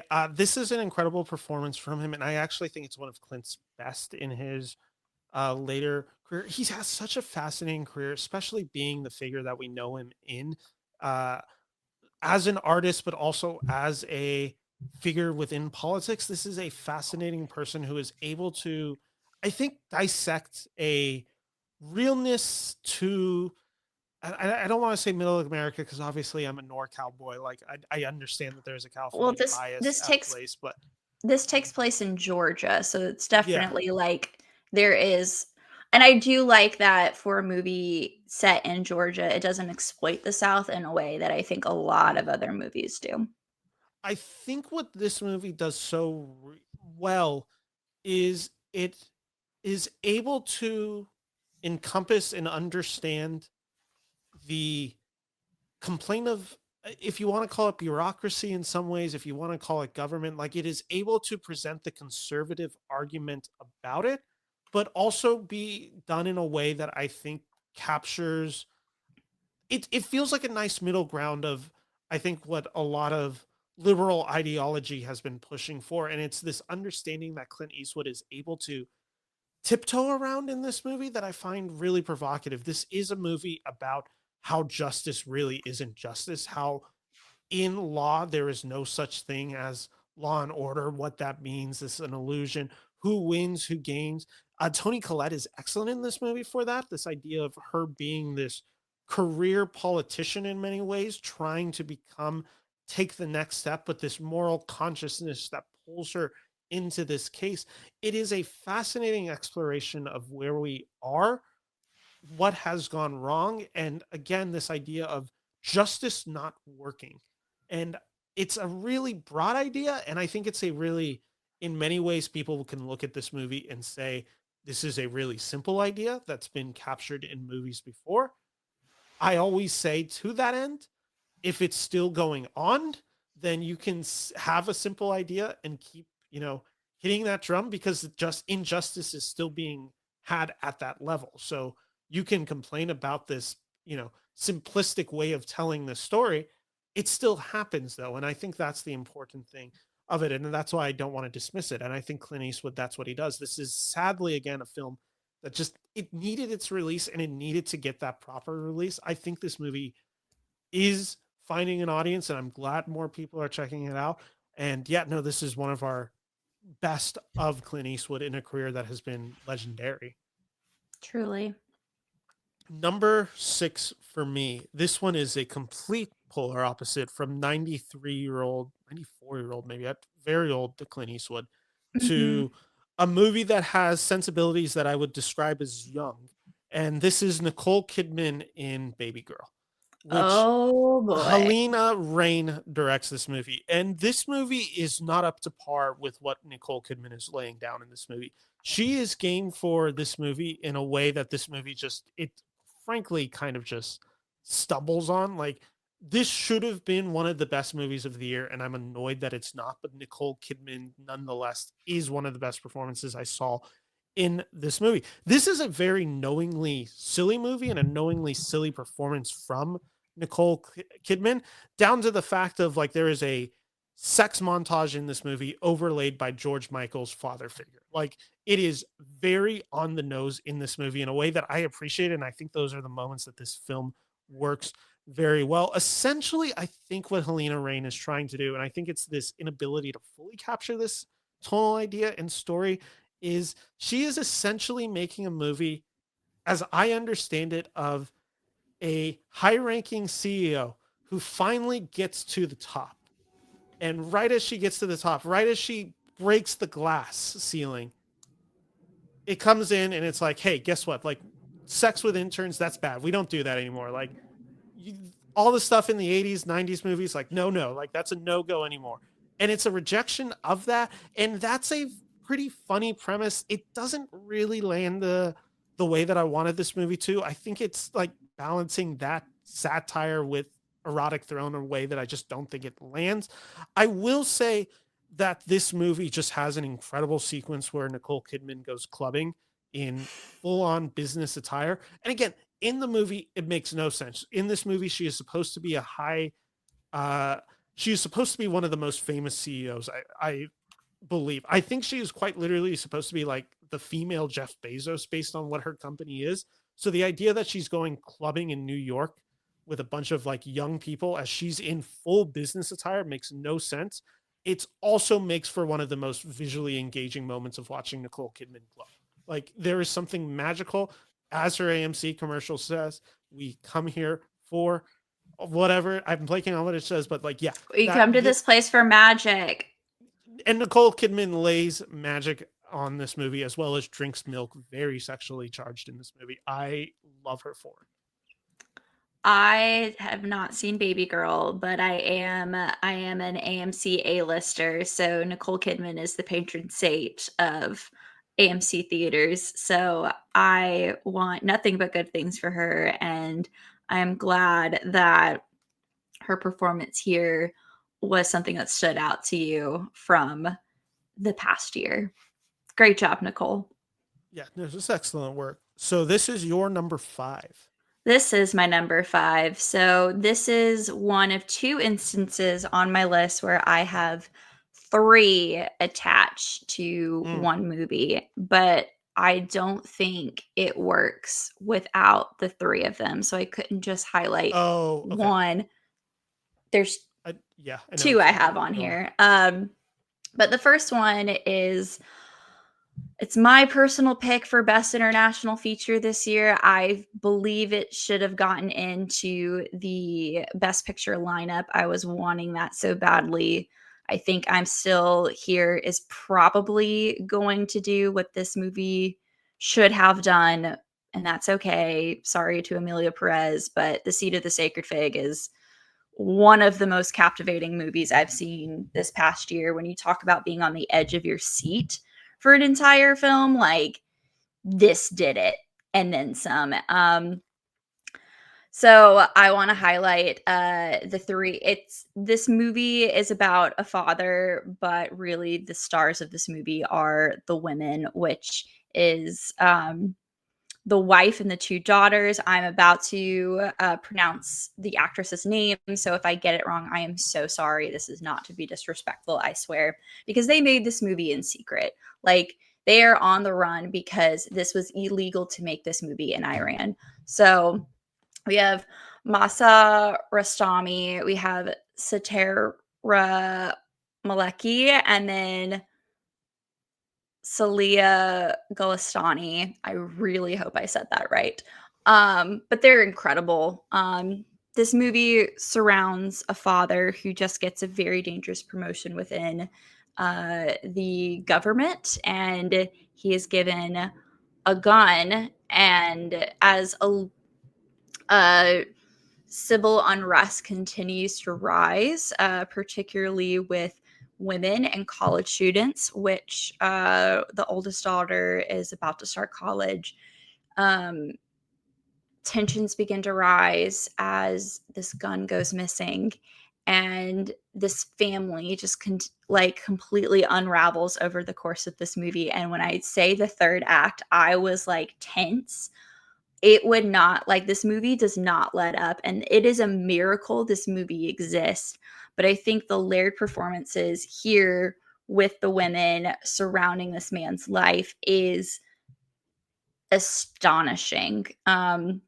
Particularly the wife, who goes from being very steadfast and very loyal to her husband, but over time you watch as more of the upheaval of the world just enters their home, and just finding her own complacency with that, to watching her daughters really agree with the protests that are going on, and the corrupt nature of the government that with outside and then inside the home as well. And then watching just the sense of just safety just fall apart, and watching them realize it as the daughters are mainly blamed for who has the gun, and watching it go back and forth. It is just, it's so good. It's such a great film. If you have the means by which to watch it, please see it. It's such an important film. And yeah, I just have nothing but things to say about the women who are really driving this, and they're the ones who will bring you home through it. This is Germany's official entry for this year's international race. This is a film that is distributed by Germany, but is a story set in the Middle East. I will be seeing it this week. I believe it's either tomorrow or Wednesday. So I will have more to come on that. So make sure you subscribe to this channel to hear my full review on that in the next few days. Or I guess actually now, when the time you guys are hearing this video, you will have already checked out this review for The Seed of the Sacred Fig. So you'll know my thoughts about it by the time this video drops. So yeah, I can't speak on it for now, but I've heard great things.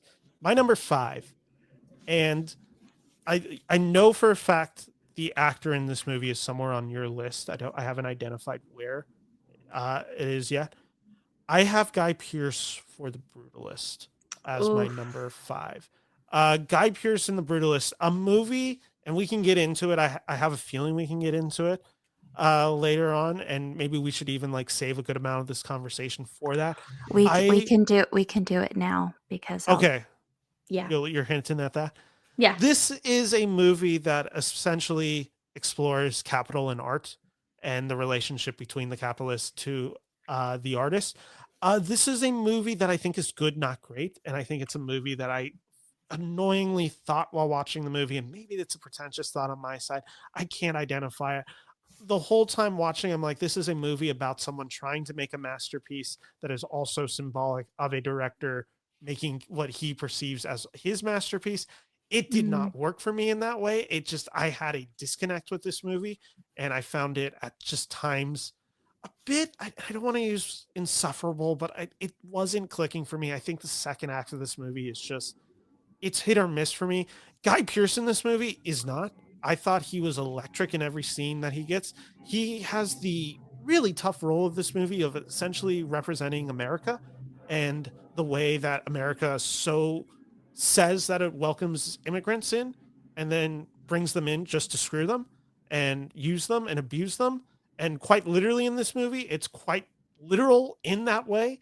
I think even in that order, it's a movie about a man who has no real ambition / understanding of what his own greatness is. So he's trying to have an artist tell his greatness.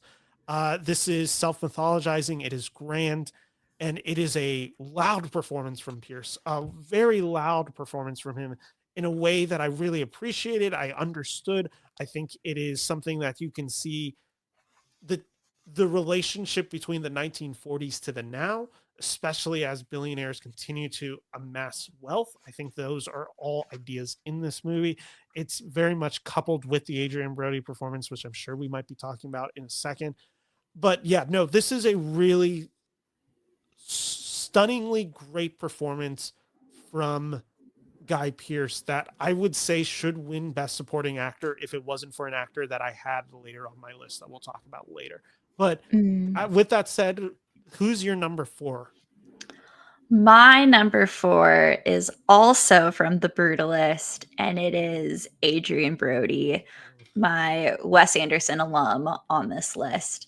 Actually, no, he is one of 3 alum that we will be talking about, which I'm very excited about. Yes, because I am a Wes Anderson super fan. Okay. But just to say first, Aldrich Killian, Guy Pearce, I love you. I love you. You are excellent in The Brutalist, and I'm so glad you got in for the nomination. And in a perfect world, you would win Best Supporting Actor. Personally, I think much of what you already said. It's a very loud performance. It's very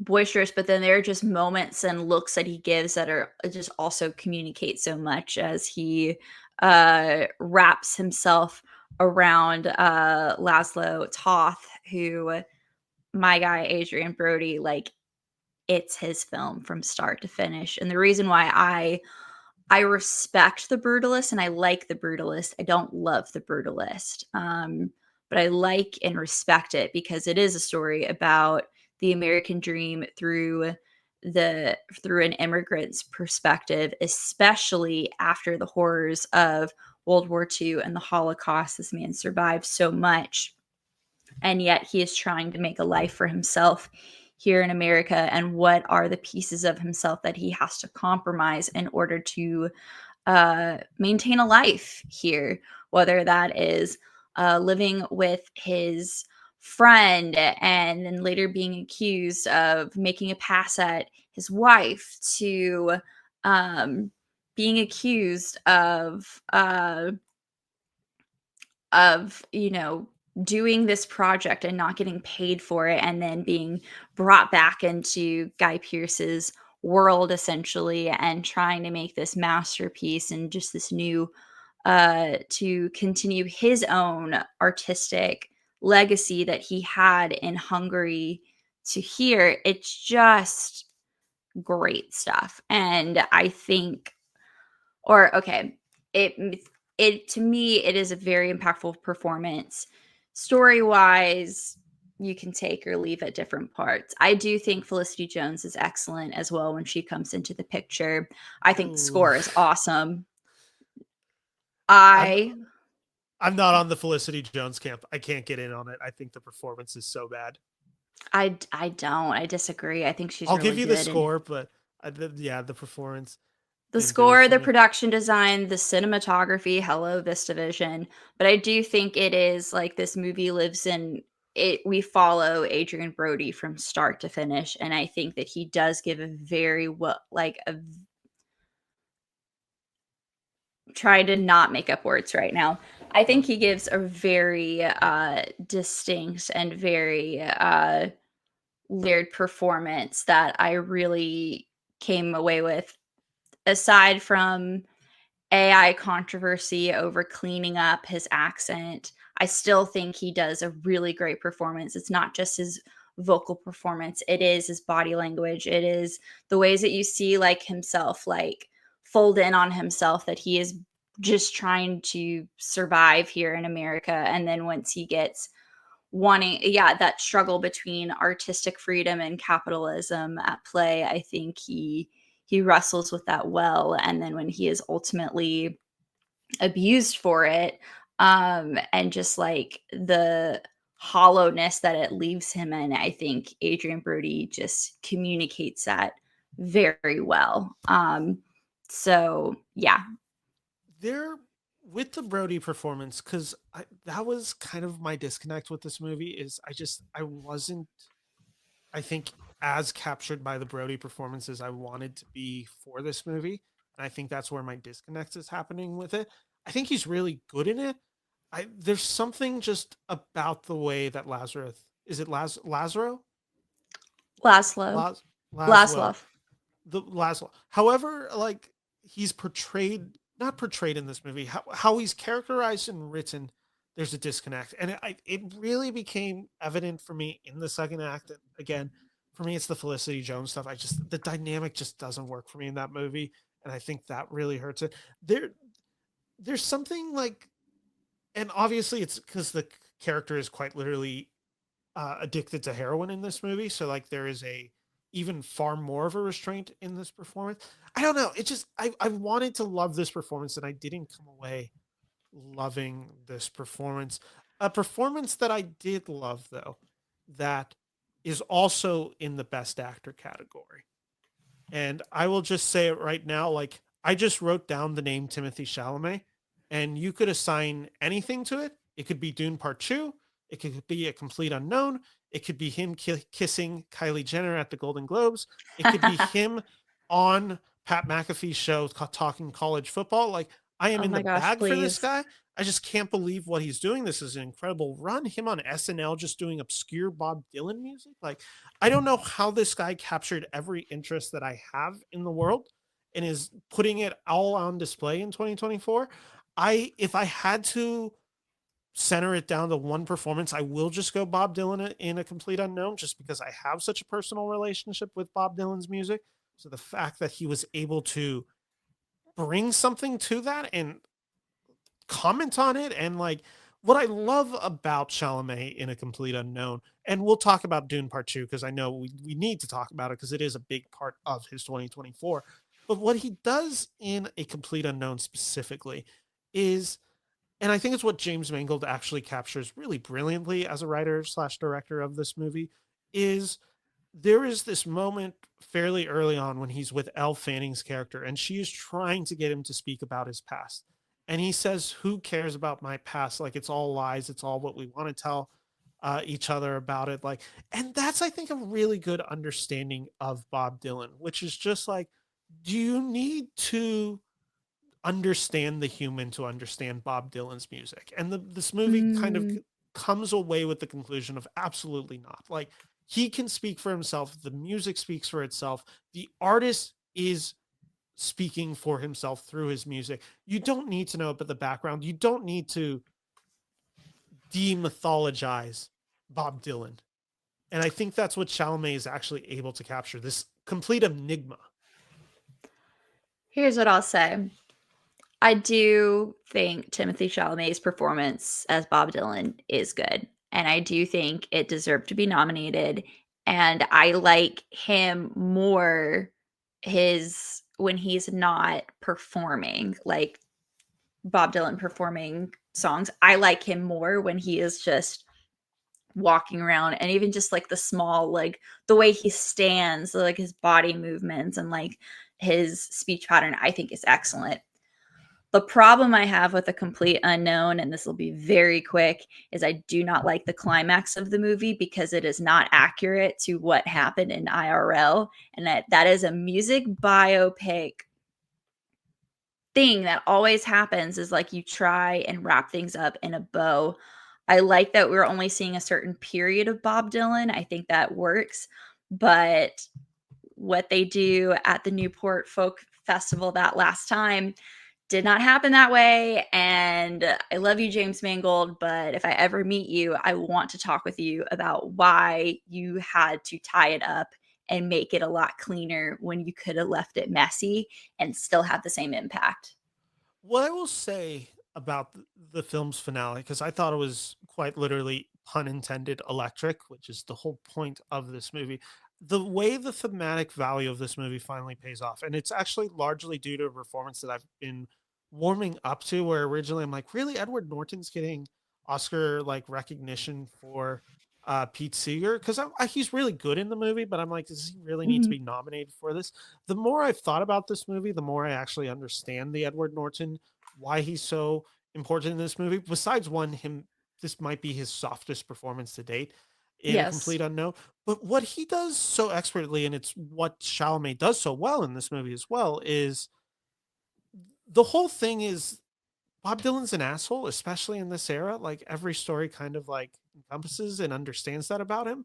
And this movie doesn't really try to hide away from this. I got really excited for this movie back when I read an interview that I think Mangold did for Empire, but he was asked about this movie in like August. And he essentially said, uh, or maybe it was Chalamet said this to Bob Dylan, but essentially it was the idea of what is this movie about? And I think it was actually Mangold said it to Dylan. And Mangold said this is a movie about a boy who finds himself drowning in Minnesota, runs to New York, finds new life, begins that drowning sensation, and then goes on the run again. And that's what this movie, and I think Chalamet perfectly captures, is someone who is always on the run and cannot stay put. And that leads to him. And it's the huge contention point of this, because when you walk out of this movie, you're just like, the whole tension of the final act is, why isn't Bob Dylan just playing folk music at a folk festival for his friend that, like, gave him the recognition? Like, that is a part of the movie. No, my problem is IRL. Like, there was no resolution of him going out there and playing one more folk song to make the crowds happier after he goes electric. Mm. It's people are still mad at him and are crowding him. Like, why did you turn your back on folk music that I wish it could have stayed in longer, instead of being like, he goes out on stage, just one more song to just like calm the crowds a little bit. And then he has his, as Joan Baez says, you won your freedom. You did it. And it's like, yeah, but people still needed to be mad at him. But okay, that's We IRL stuff. That's not we should that's do a not tangent. solely. Huh? right now. We should do a tangent right now because I know it's Chalamet, and like I said, we can't talk about 2024 without talking about Dune Part Two. No, we Which cannot. I will say, I wrote down Chalamet just as a kind of blank check on this, where I'm like, he could go either way for me on this movie. You could tell me that he gave a better performance in Dune Part Two, and I believe it. I have been very public on my thoughts about Dune Part Two. This is a movie that I think is technically brilliant, and I don't care for it. I just find Denis Villeneuve's direction, specifically in this movie, just extremely technically brilliant, and I have no emotional engagement to this story at all. There is Mm, nothing latching me onto this movie. I want this world to look more creative. I find this movie to look very clean and competent in a way that I don't appreciate in this world. With that said, and I there's other elements of it like I the Austin Butler villain, which I know that's kind of how he's introduced in the book as well. Like I kind of wish he was just in part one, so like that character was actually fleshed out when we got to the finale. There's stuff like that throughout that just kind of bothers me. I'll be fully honest on that. Chalamet is not one of them, and the reason that I put Chalamet on this as a blank check for him is because there's this idea of when a boy becomes a man on the big screen. There's always been that talk of when Leo did it, whether that's with The Departed or in a film like that. Chalamet does that in Dune Part 2. The yep. scene where he fully becomes the prophet and he does the yell and he's in that chamber with the Emperor played by Walken. He's with everyone and he has fully become the guy that they all begin to worship. Like he really becomes the leader of this new essentially terrorist group that is being formed. Like that moment, that ability for him to fully become that in front of our eyes, I found like nothing short of breathtaking. Like he is spectacular in these movies, but that finale for him is incredible work from him. Oh yeah, he is. I really enjoy Dune Part 2 because I could not finish Dune. It is a very hard book to read, and I think Denis Villeneuve kind of did the unthinkable task of adapting the unadaptable, and that is an achievement in and of itself. But to show the chosen one and doing a story of what if he's not really the chosen one, or like what happens when power corrupts, and we see the dissension of Paul Atreides in this in a way that is very captivating to me. And I think that is in large part due to Timothée Chalamet and his performance here, especially for a sci-fi movie on this kind of epic scale.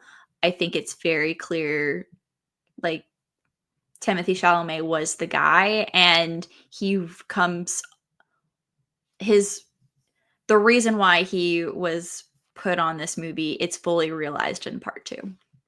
Yes, I totally agree. You had a name from this movie that you wanted to mention that I know I you do. took I out. did. I had to kill my darlings, but to me, the best performance from Dune Part 2 is Rebecca Ferguson as Lady Jessica, hands down, no question. Like the women are the strongest part in Dune Part 2, but Lady Jessica,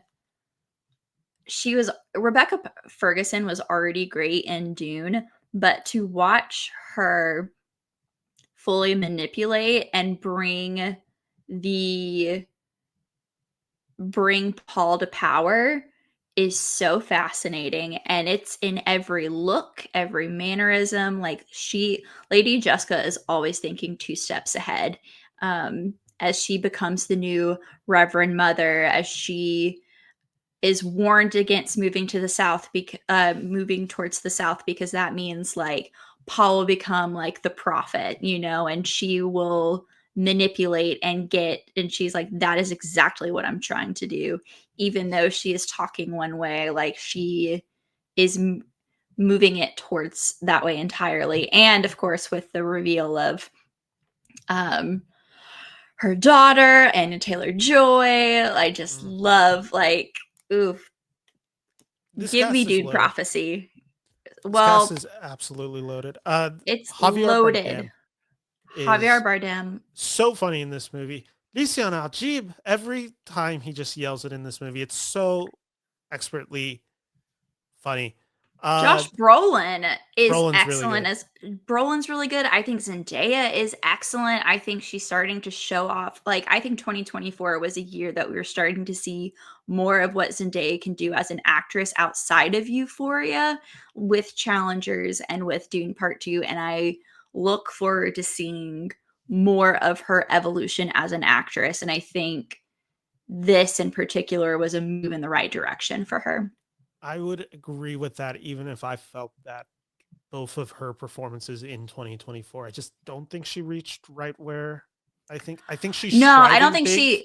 I think she's striving big. I think she's moving in the right direction and Yes, I she's agree with showing that. that she's capable, but she hasn't hit it yet. And I I agree. know that she can do it. She hasn't had that moment for me, but she's starting to inch closer and closer to it. Uh okay, so So is I've got it to your get number my 3? number 3. Okay. Yes. Okay. My number 3. I will avenge you, my other Wes Anderson alum, my Greta Gerwig alum, my Joe Wright alum, that my Say. generation's Meryl Uh, Streep, Saoirse Ronan in The Outrun. You deserved more, and I hate this for you, but one of her best performances to date. Not my favorite performance, but for a full story, Saoirse Ronan just embodies Rona and the messiness that is comes with addiction and recovery, and watching her rediscover a love not just for her hometown but for nature and the healing power of that. I think this is, it's based off of a memoir. It is a story that we have heard before as far as like people overcoming addiction, but I think it's just the way, and I think it's the way that Saoirse does it. There's just a this messy humanity on a display that you just want to like hug her, and then you just want to shake her at times of like, you just ruined the best thing in your life right now. And I think the ending scene in particular gives me chills even thinking about it, as she's just like moving to the wind. And um yeah, I Saoirse Ronan is a generational talent. I will never stop speaking highly of her, and I wish that she was able to get over the hump and actually get an Oscar nomination. But she's also very hilarious, and she's like, I'm just a loser. And I'm like, no, sweetie, one day you will be a true winner, but you're a winner in my eyes. And the Outrun is indicative of that to me, that she is astounding. I had this on my worst of 2024 list. Dude. I hated this movie. Dude. I thought she was so miscast. I understand it. I know people love this movie. This did not work for me. And she to me she just needs a new agent, cuz I thought she was also not good in Blitz. So, I get it. I get the love. I just nothing about it worked for me. I love her. She is such a talented actress. Like she just did not connect for me at this movie. I will say her final 20 to 30 minutes of this movie, I think she's actually pretty good.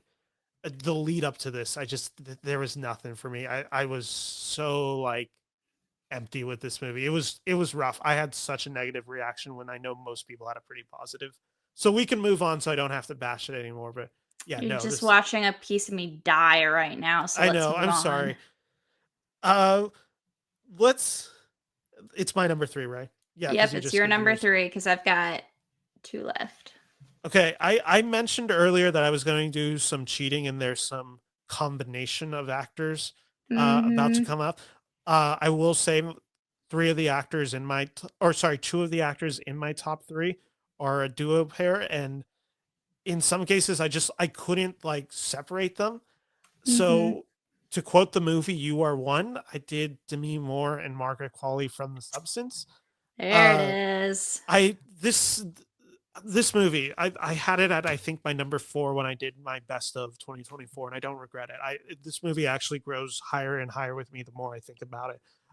Coralie Farge just does an incredible job with this movie, which it is a body horror, and that's also not really the point of this movie.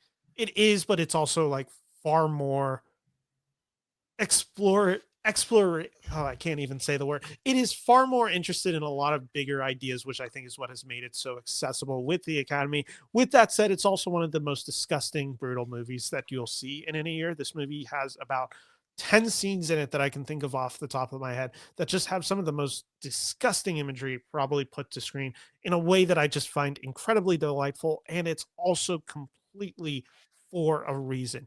And this movie is about beauty and the torture slash what we are willing to do to our bodies to achieve beauty. And the reason, and I think between the two performances, I would lean Qualley in it because I think she is expertly utilized in the substance. That is no discredit to Demi Moore because this movie doesn't work if she's not in the movie, and specifically her relationship to the pop culture in this movie. But this is a movie that explores the public relationship specifically with Demi Moore, and specifically, and not to be like gross about it or anything, but like with her body. Like, I mean, Vanity Fair, the pregnancy cover, like there is such a public recognition of her as a sex symbol, her as the celebrity, relationships, being an actress well known for her plastic surgery and modifications to her own body. Like all of that is fully vulnerable in display for this movie, scars and all. I hate when people call a performance brave per se. Like often I find that when people call a performance brave, especially male critics, and it often means, especially with female actresses, is they went naked on screen, and I find it kind of a gross way for people to sometimes discuss it.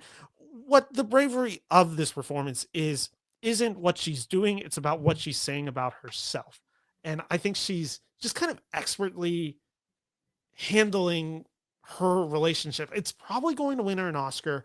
Margaret Qualley is equally as good. She has the more pop role, I guess you could say. Like she is the just she gets to have the most fun in this role. She gets to be the young, she gets to be the dumb, and she ends up being the catalyst for all destruction and end to this world. Just an incredible duo performance. I'm rooting for Demi Moore. I There's another actress that we'll talk about in a second that I think that's also in the best actress race.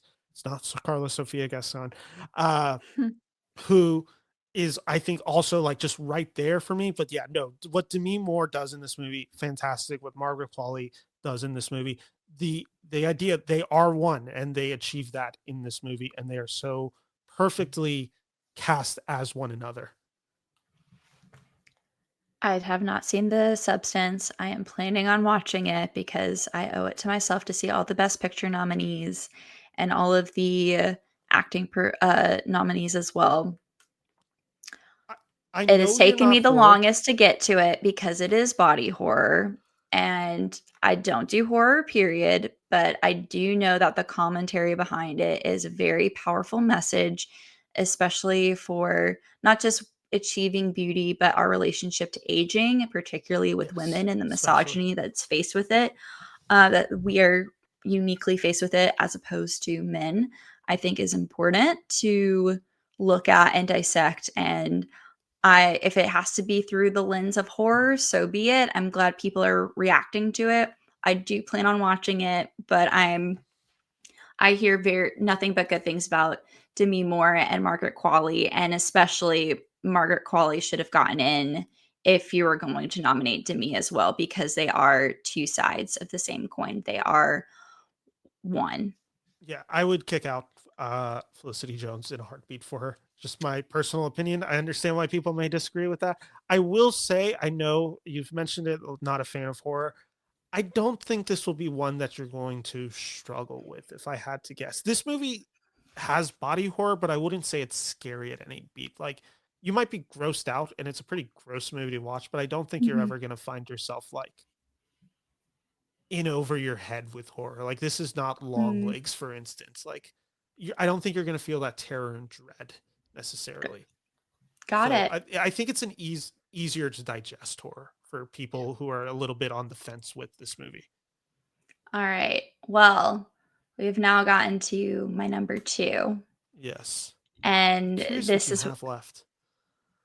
well, I mean, you're going to find out. So, Yeah. my number 2 is from the film that I am rooting for to win Best Picture at this point. I think this movie has become its own commentary on the nature of the Oscar discourse in its own unique way, as it is tells of the process by which cardinals pick the next pope. Oh, Conclave. duh. Okay.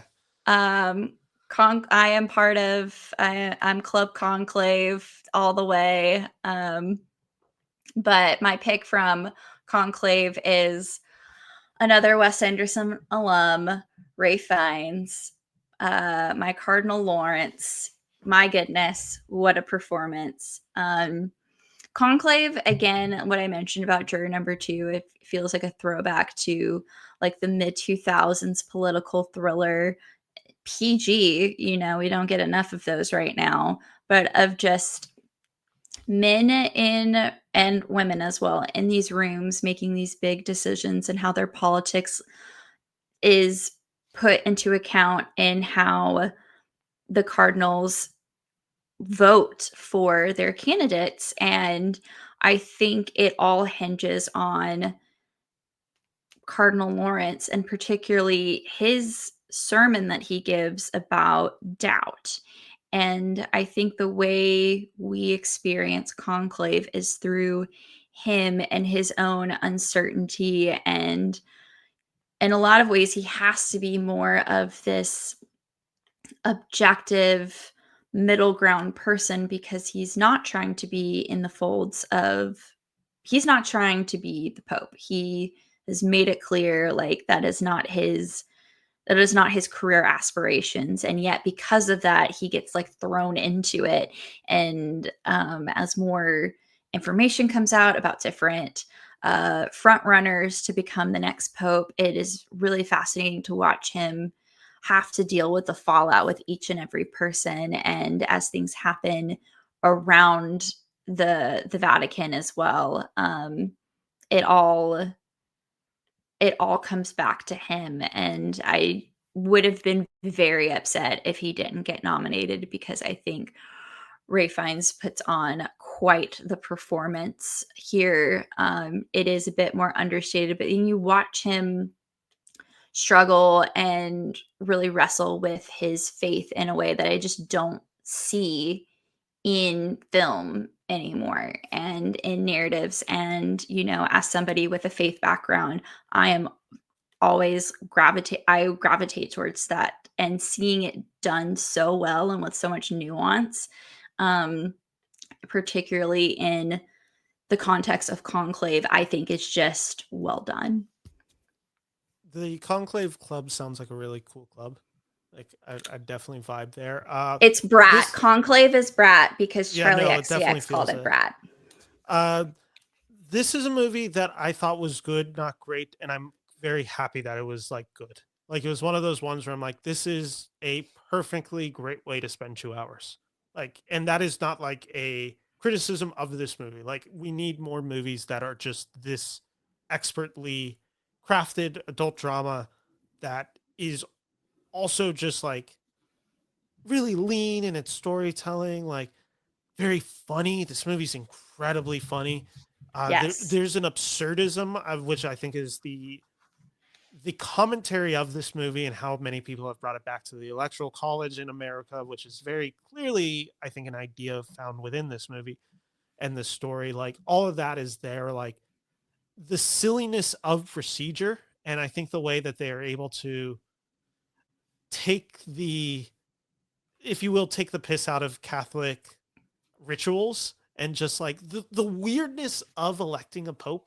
Like this is something that I didn't know that there was this conclave. This obviously isn't necessarily how it goes about, but also we don't really understand how it goes about. Like all of that's really funny. The way that these people kind of just like end up like falling out of graces to become the next pope, the voting, who who gets elected, when they get backstabbed. Stanley Tucci is a performance that I will had he had a bigger role in this movie, I think he would have gotten nominated. His "this is a war" is just like just expert line reading from him. Like there's so much to really enjoy about this movie. Uh yeah, no, this is a hard to not recommend movie, I guess is what you can say. Like it is a movie where you're just like I I was going to say I don't see an audience that wouldn't be vibing with this movie. I know there is an audience that is not vibing with this movie, and they made it quite clear on Fox News that they were not vibing with it. But this, and I will admit, the twist of the movie is something that I don't even fully know if I like. Still, like I don't know if I how I felt about it, but yeah, no, Fiennes is great in this role. I really respected what he's able to capture in Conclave. A really good pick, and someone who I went in thinking this year was going to win Best Actor, but I think has now been eclipsed by either Chalamet or Brody. Hmm. So that brings us to, is that my number 2 then? It's your number 2. Number 2 for me as we start to wrap this up. I'm so glad I got to see this performance yesterday before we talked about it. I have Fernanda Torres from I'm Still Here. Just what a performance from her.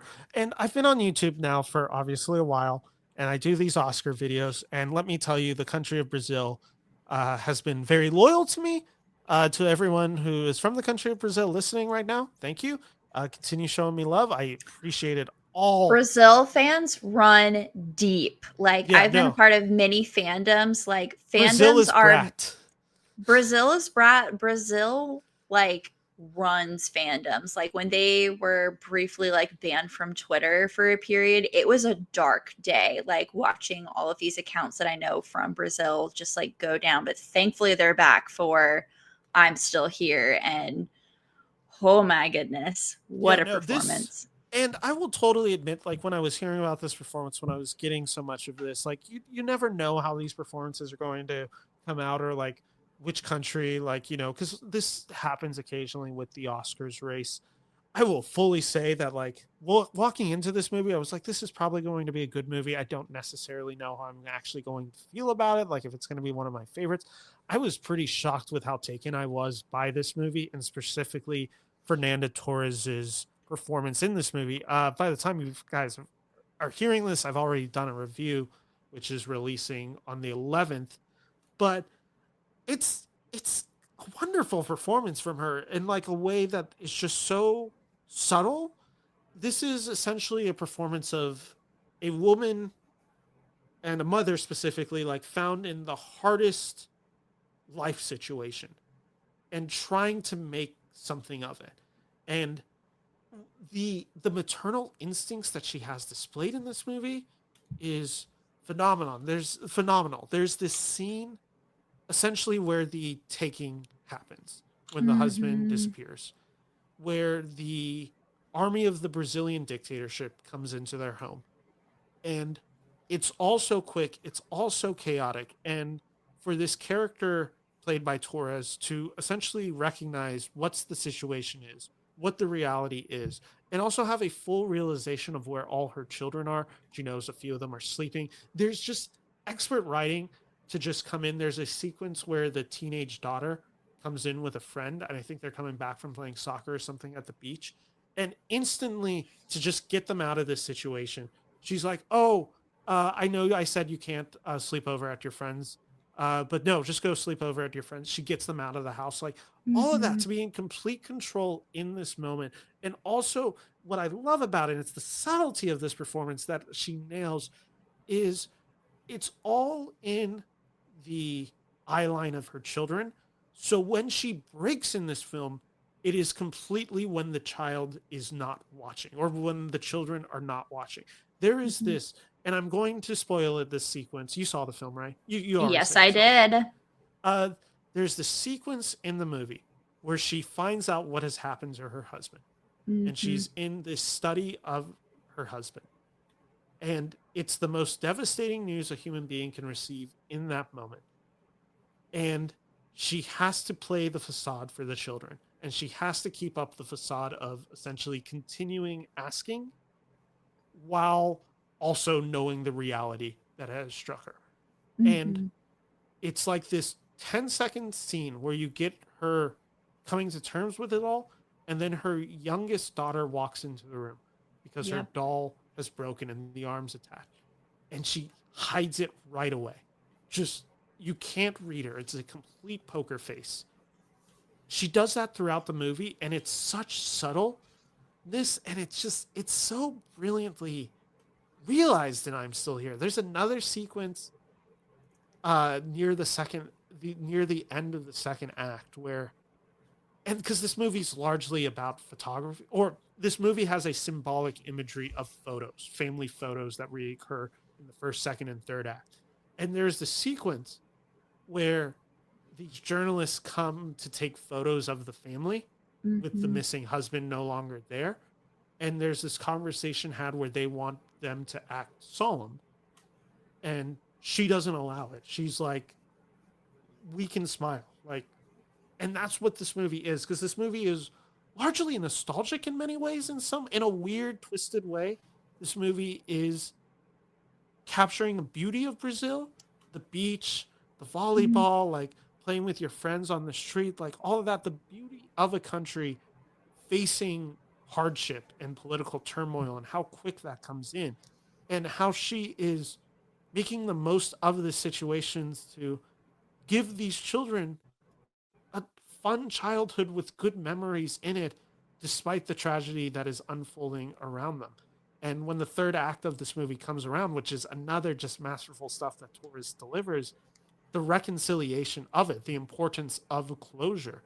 And another performance that I have as an honorable mention, but didn't put it on, is Fernanda Montenegro, her Torres' actual mother in real life. She plays in the final scene in this movie, and it's a wordless performance, and it is a captivating, breathtaking performance from the end.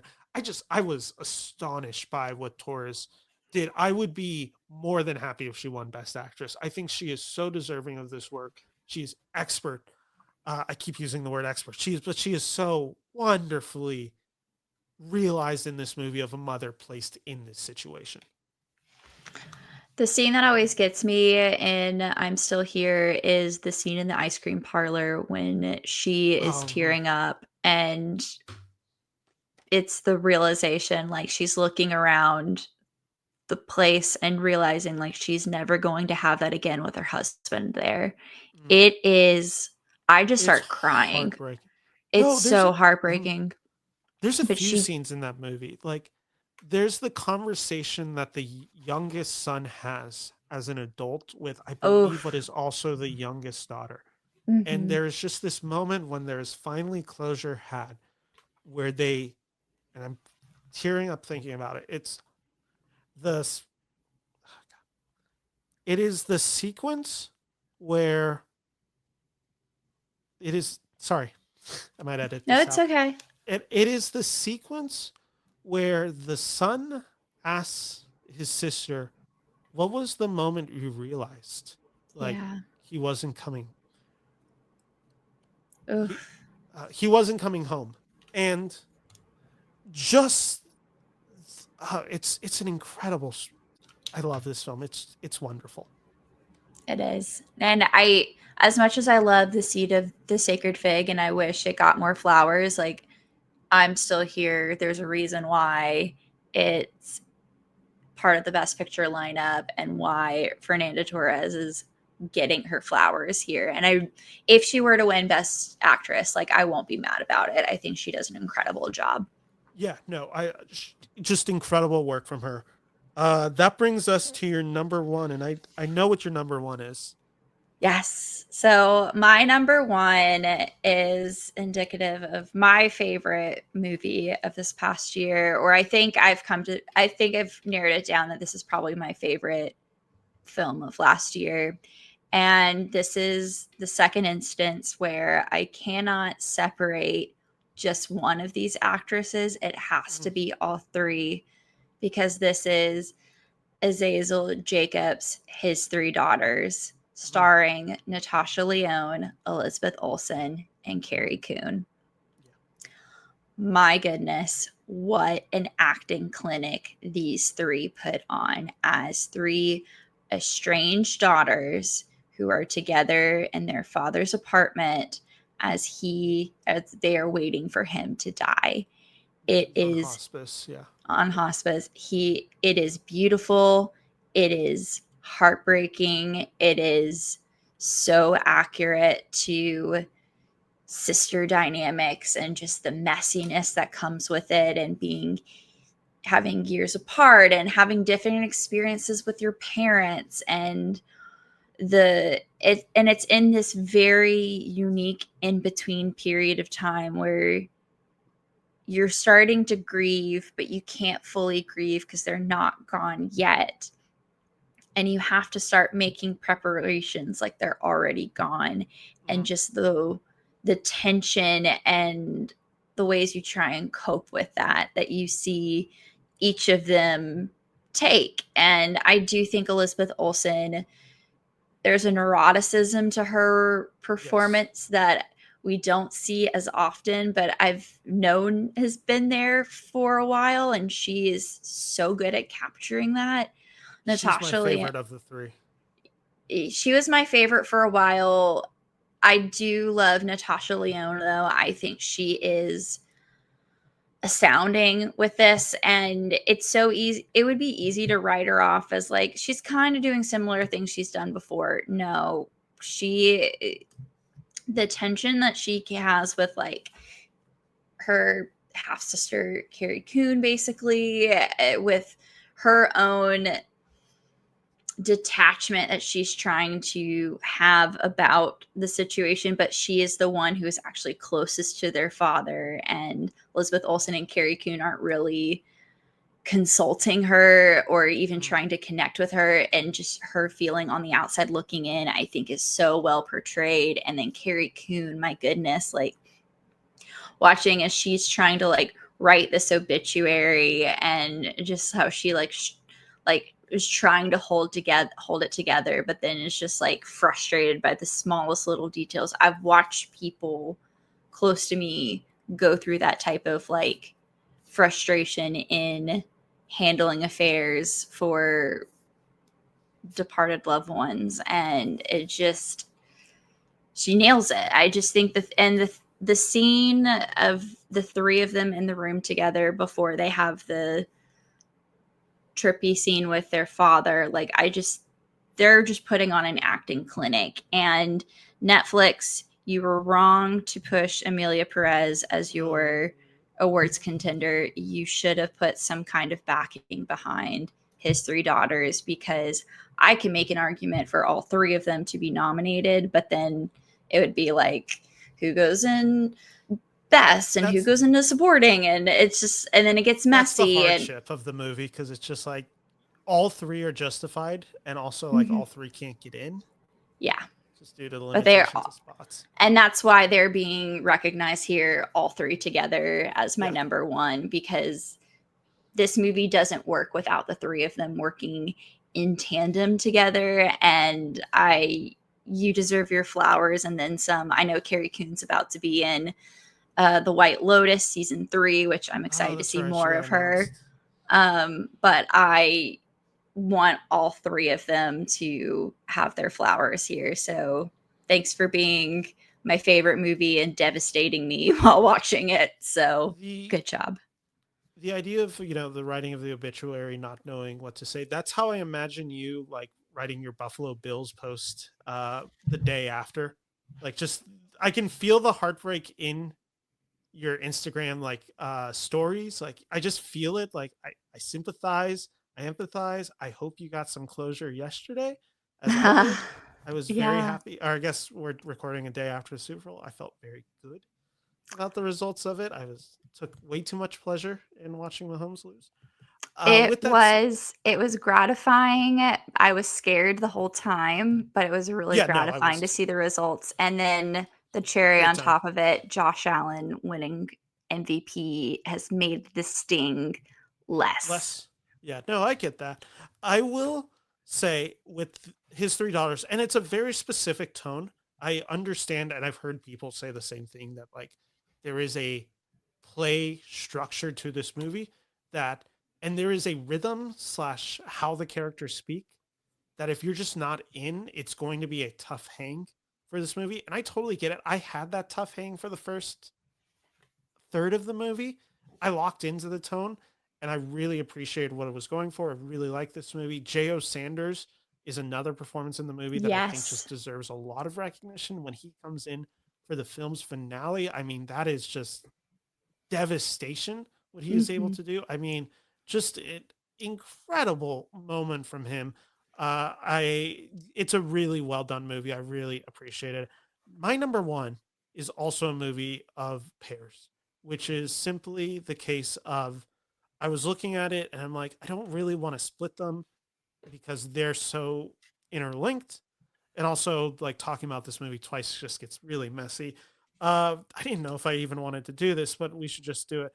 I wrote them down as the Apprentice Bros, which is my guys, Jeremy Strong and Sebastian Stan, portraying the 45th and 47th President of the United States. Uh, Not now, they're in the 1970s. Essentially, what this movie is, which I'm sure a lot of you have avoided this movie for many good reasons, I'm sure. I know there is a complexity of talking about this movie, and I know there is a negativity surrounding it. And I understand even some of the criticisms about this movie and its portrayal, what it's saying, what's factual, what's not. Like, there is a lot of conversation to be had. Some of the criticism I just think is wrong, and then other of it I think is in uh, good faith. This is essentially boiled down a movie in the 1970s. It is a movie where a man makes a deal with the devil portrayed as crooked lawyer Roy Cohen, and only for that man to then live the rest of his life receiving no consequences, and for us to be left with the bill of this deal. And it is a just incredible performance from Sebastian Stan. Sebastian Stan, who easily could have made my list twice. In fact, I probably would have put him on twice if I wanted to spread the love a bit, but I would have had Sebastian Stan for a different man also on this list.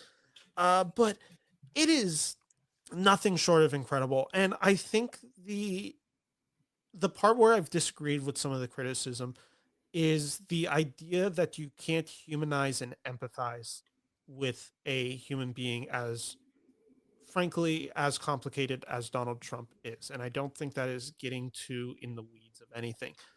I understand that argument and I understand why people would struggle with this movie, especially how they feel one way or the other politically. I understand and I see the struggle in that. I will say that this movie's willingness to humanize and empathize, I think makes the then fall from humanity all the more upsetting, all the more scary. And this movie essentially has a finite amount of humanity. I kind of think of it as a sliding scale of humanity. And as one person loses that humanity, the other one gains it. And that is Mhm. kind of the trip of this movie. We see Roy Cohen portrayed by Jeremy Strong in what I think is just, quite frankly, just one of the best performances I've seen in a long time.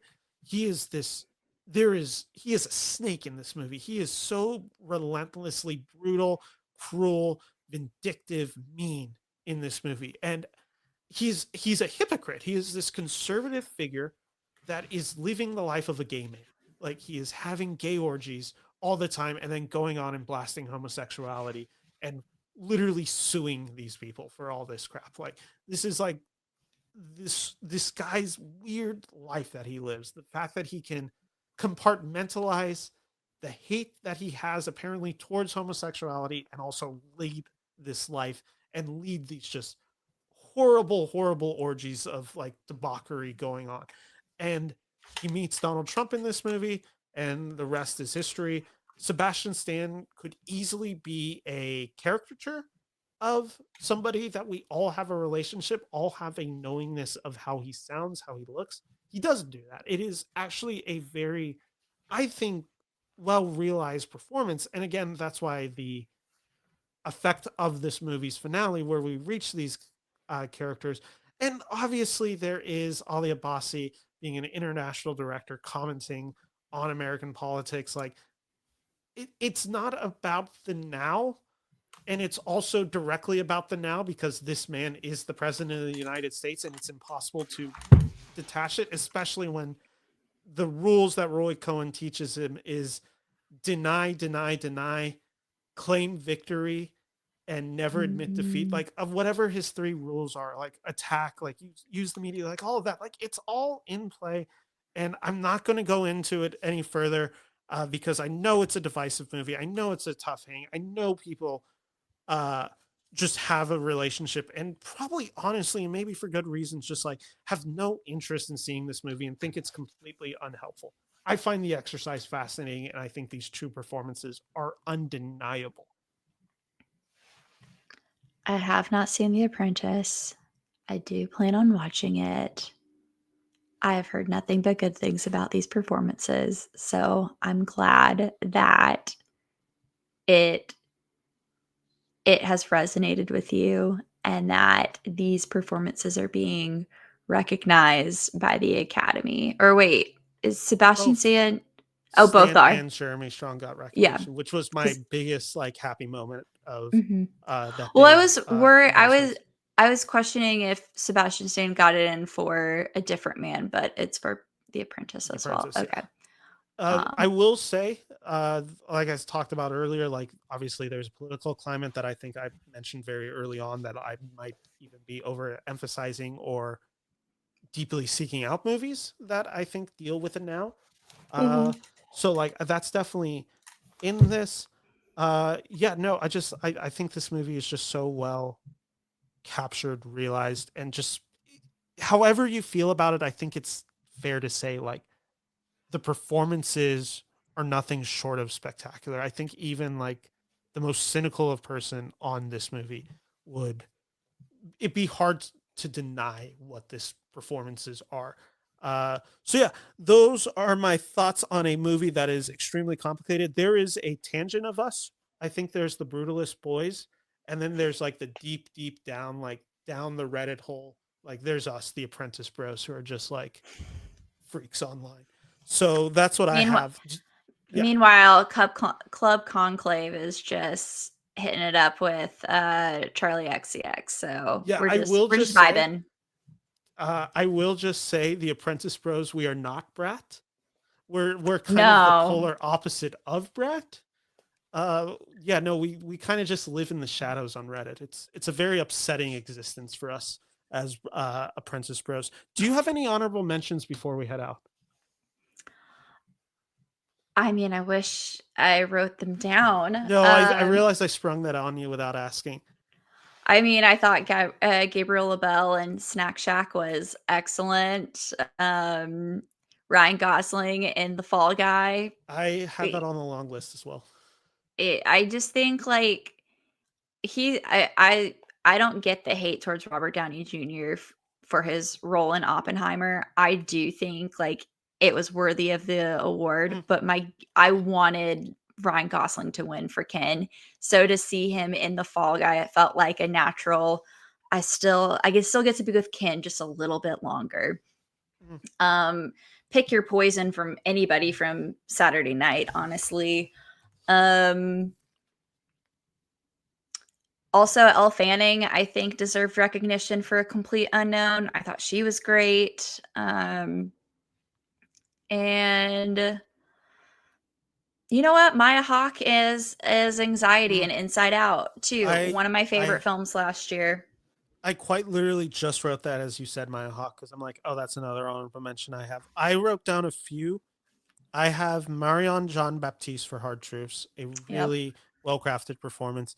I have Mike Face from Challengers, which I actually think Ugh, is the most underrated performance in Challengers. I think he is it is, and he's excellent. so good. He's so good. He's such a talented actor. He needs to get more recognition, and I don't get why he hasn't gotten recognition in movies that do get recognition. I find it bizarre. Catherine O'Hara in Beetlejuice is just incredibly funny.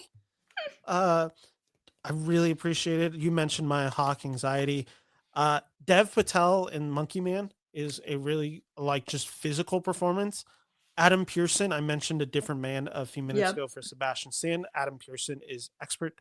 I just keep saying the word expert there, but just another just incredibly charming, charismatic performance. I mentioned Austin Emilio earlier. And then I Mm-hmm. wrote down Chris Hemsworth for Furiosa was another Ah, one who was just like tempting that long list.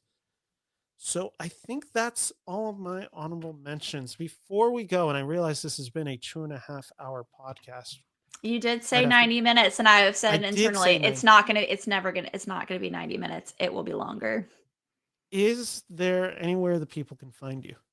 Yes, the people can find me on, it's still Twitter to me. Twitter, Instagram, Blue Sky, Threads, I guess. At Meredith Loftus. I also am an editor at Collider, part of the list team. So definitely you can check out list that I edit there or sometimes write.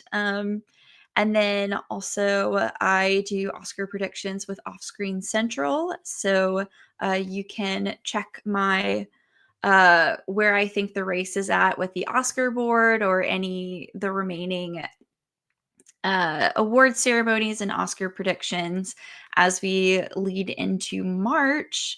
But I think that's everywhere you can find me. Nice. And on my side, I will just say some housekeeping. You guys will be seeing videos later this week on my YouTube channel, so subscribe to that. I believe I will be, I think this is scheduled to release Tuesday, but regardless, I will have a video out this week ranking every film nominated for an Academy Award. I will be taking, I think it's all 56, going through them, Wow. doing that. Final predictions will be coming out this week.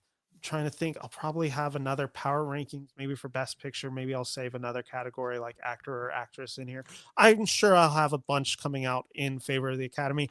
I will probably be live streaming post the Oscars, so join me for that. And then for the rest of March, I'll be live and trying to do my normal movie reviews. So thank you all so much for watching this episode. Make sure to check out Meredith Loftus on all social media platforms. Subscribe to my channel, and we'll be back soon for a new video. Thank you so much.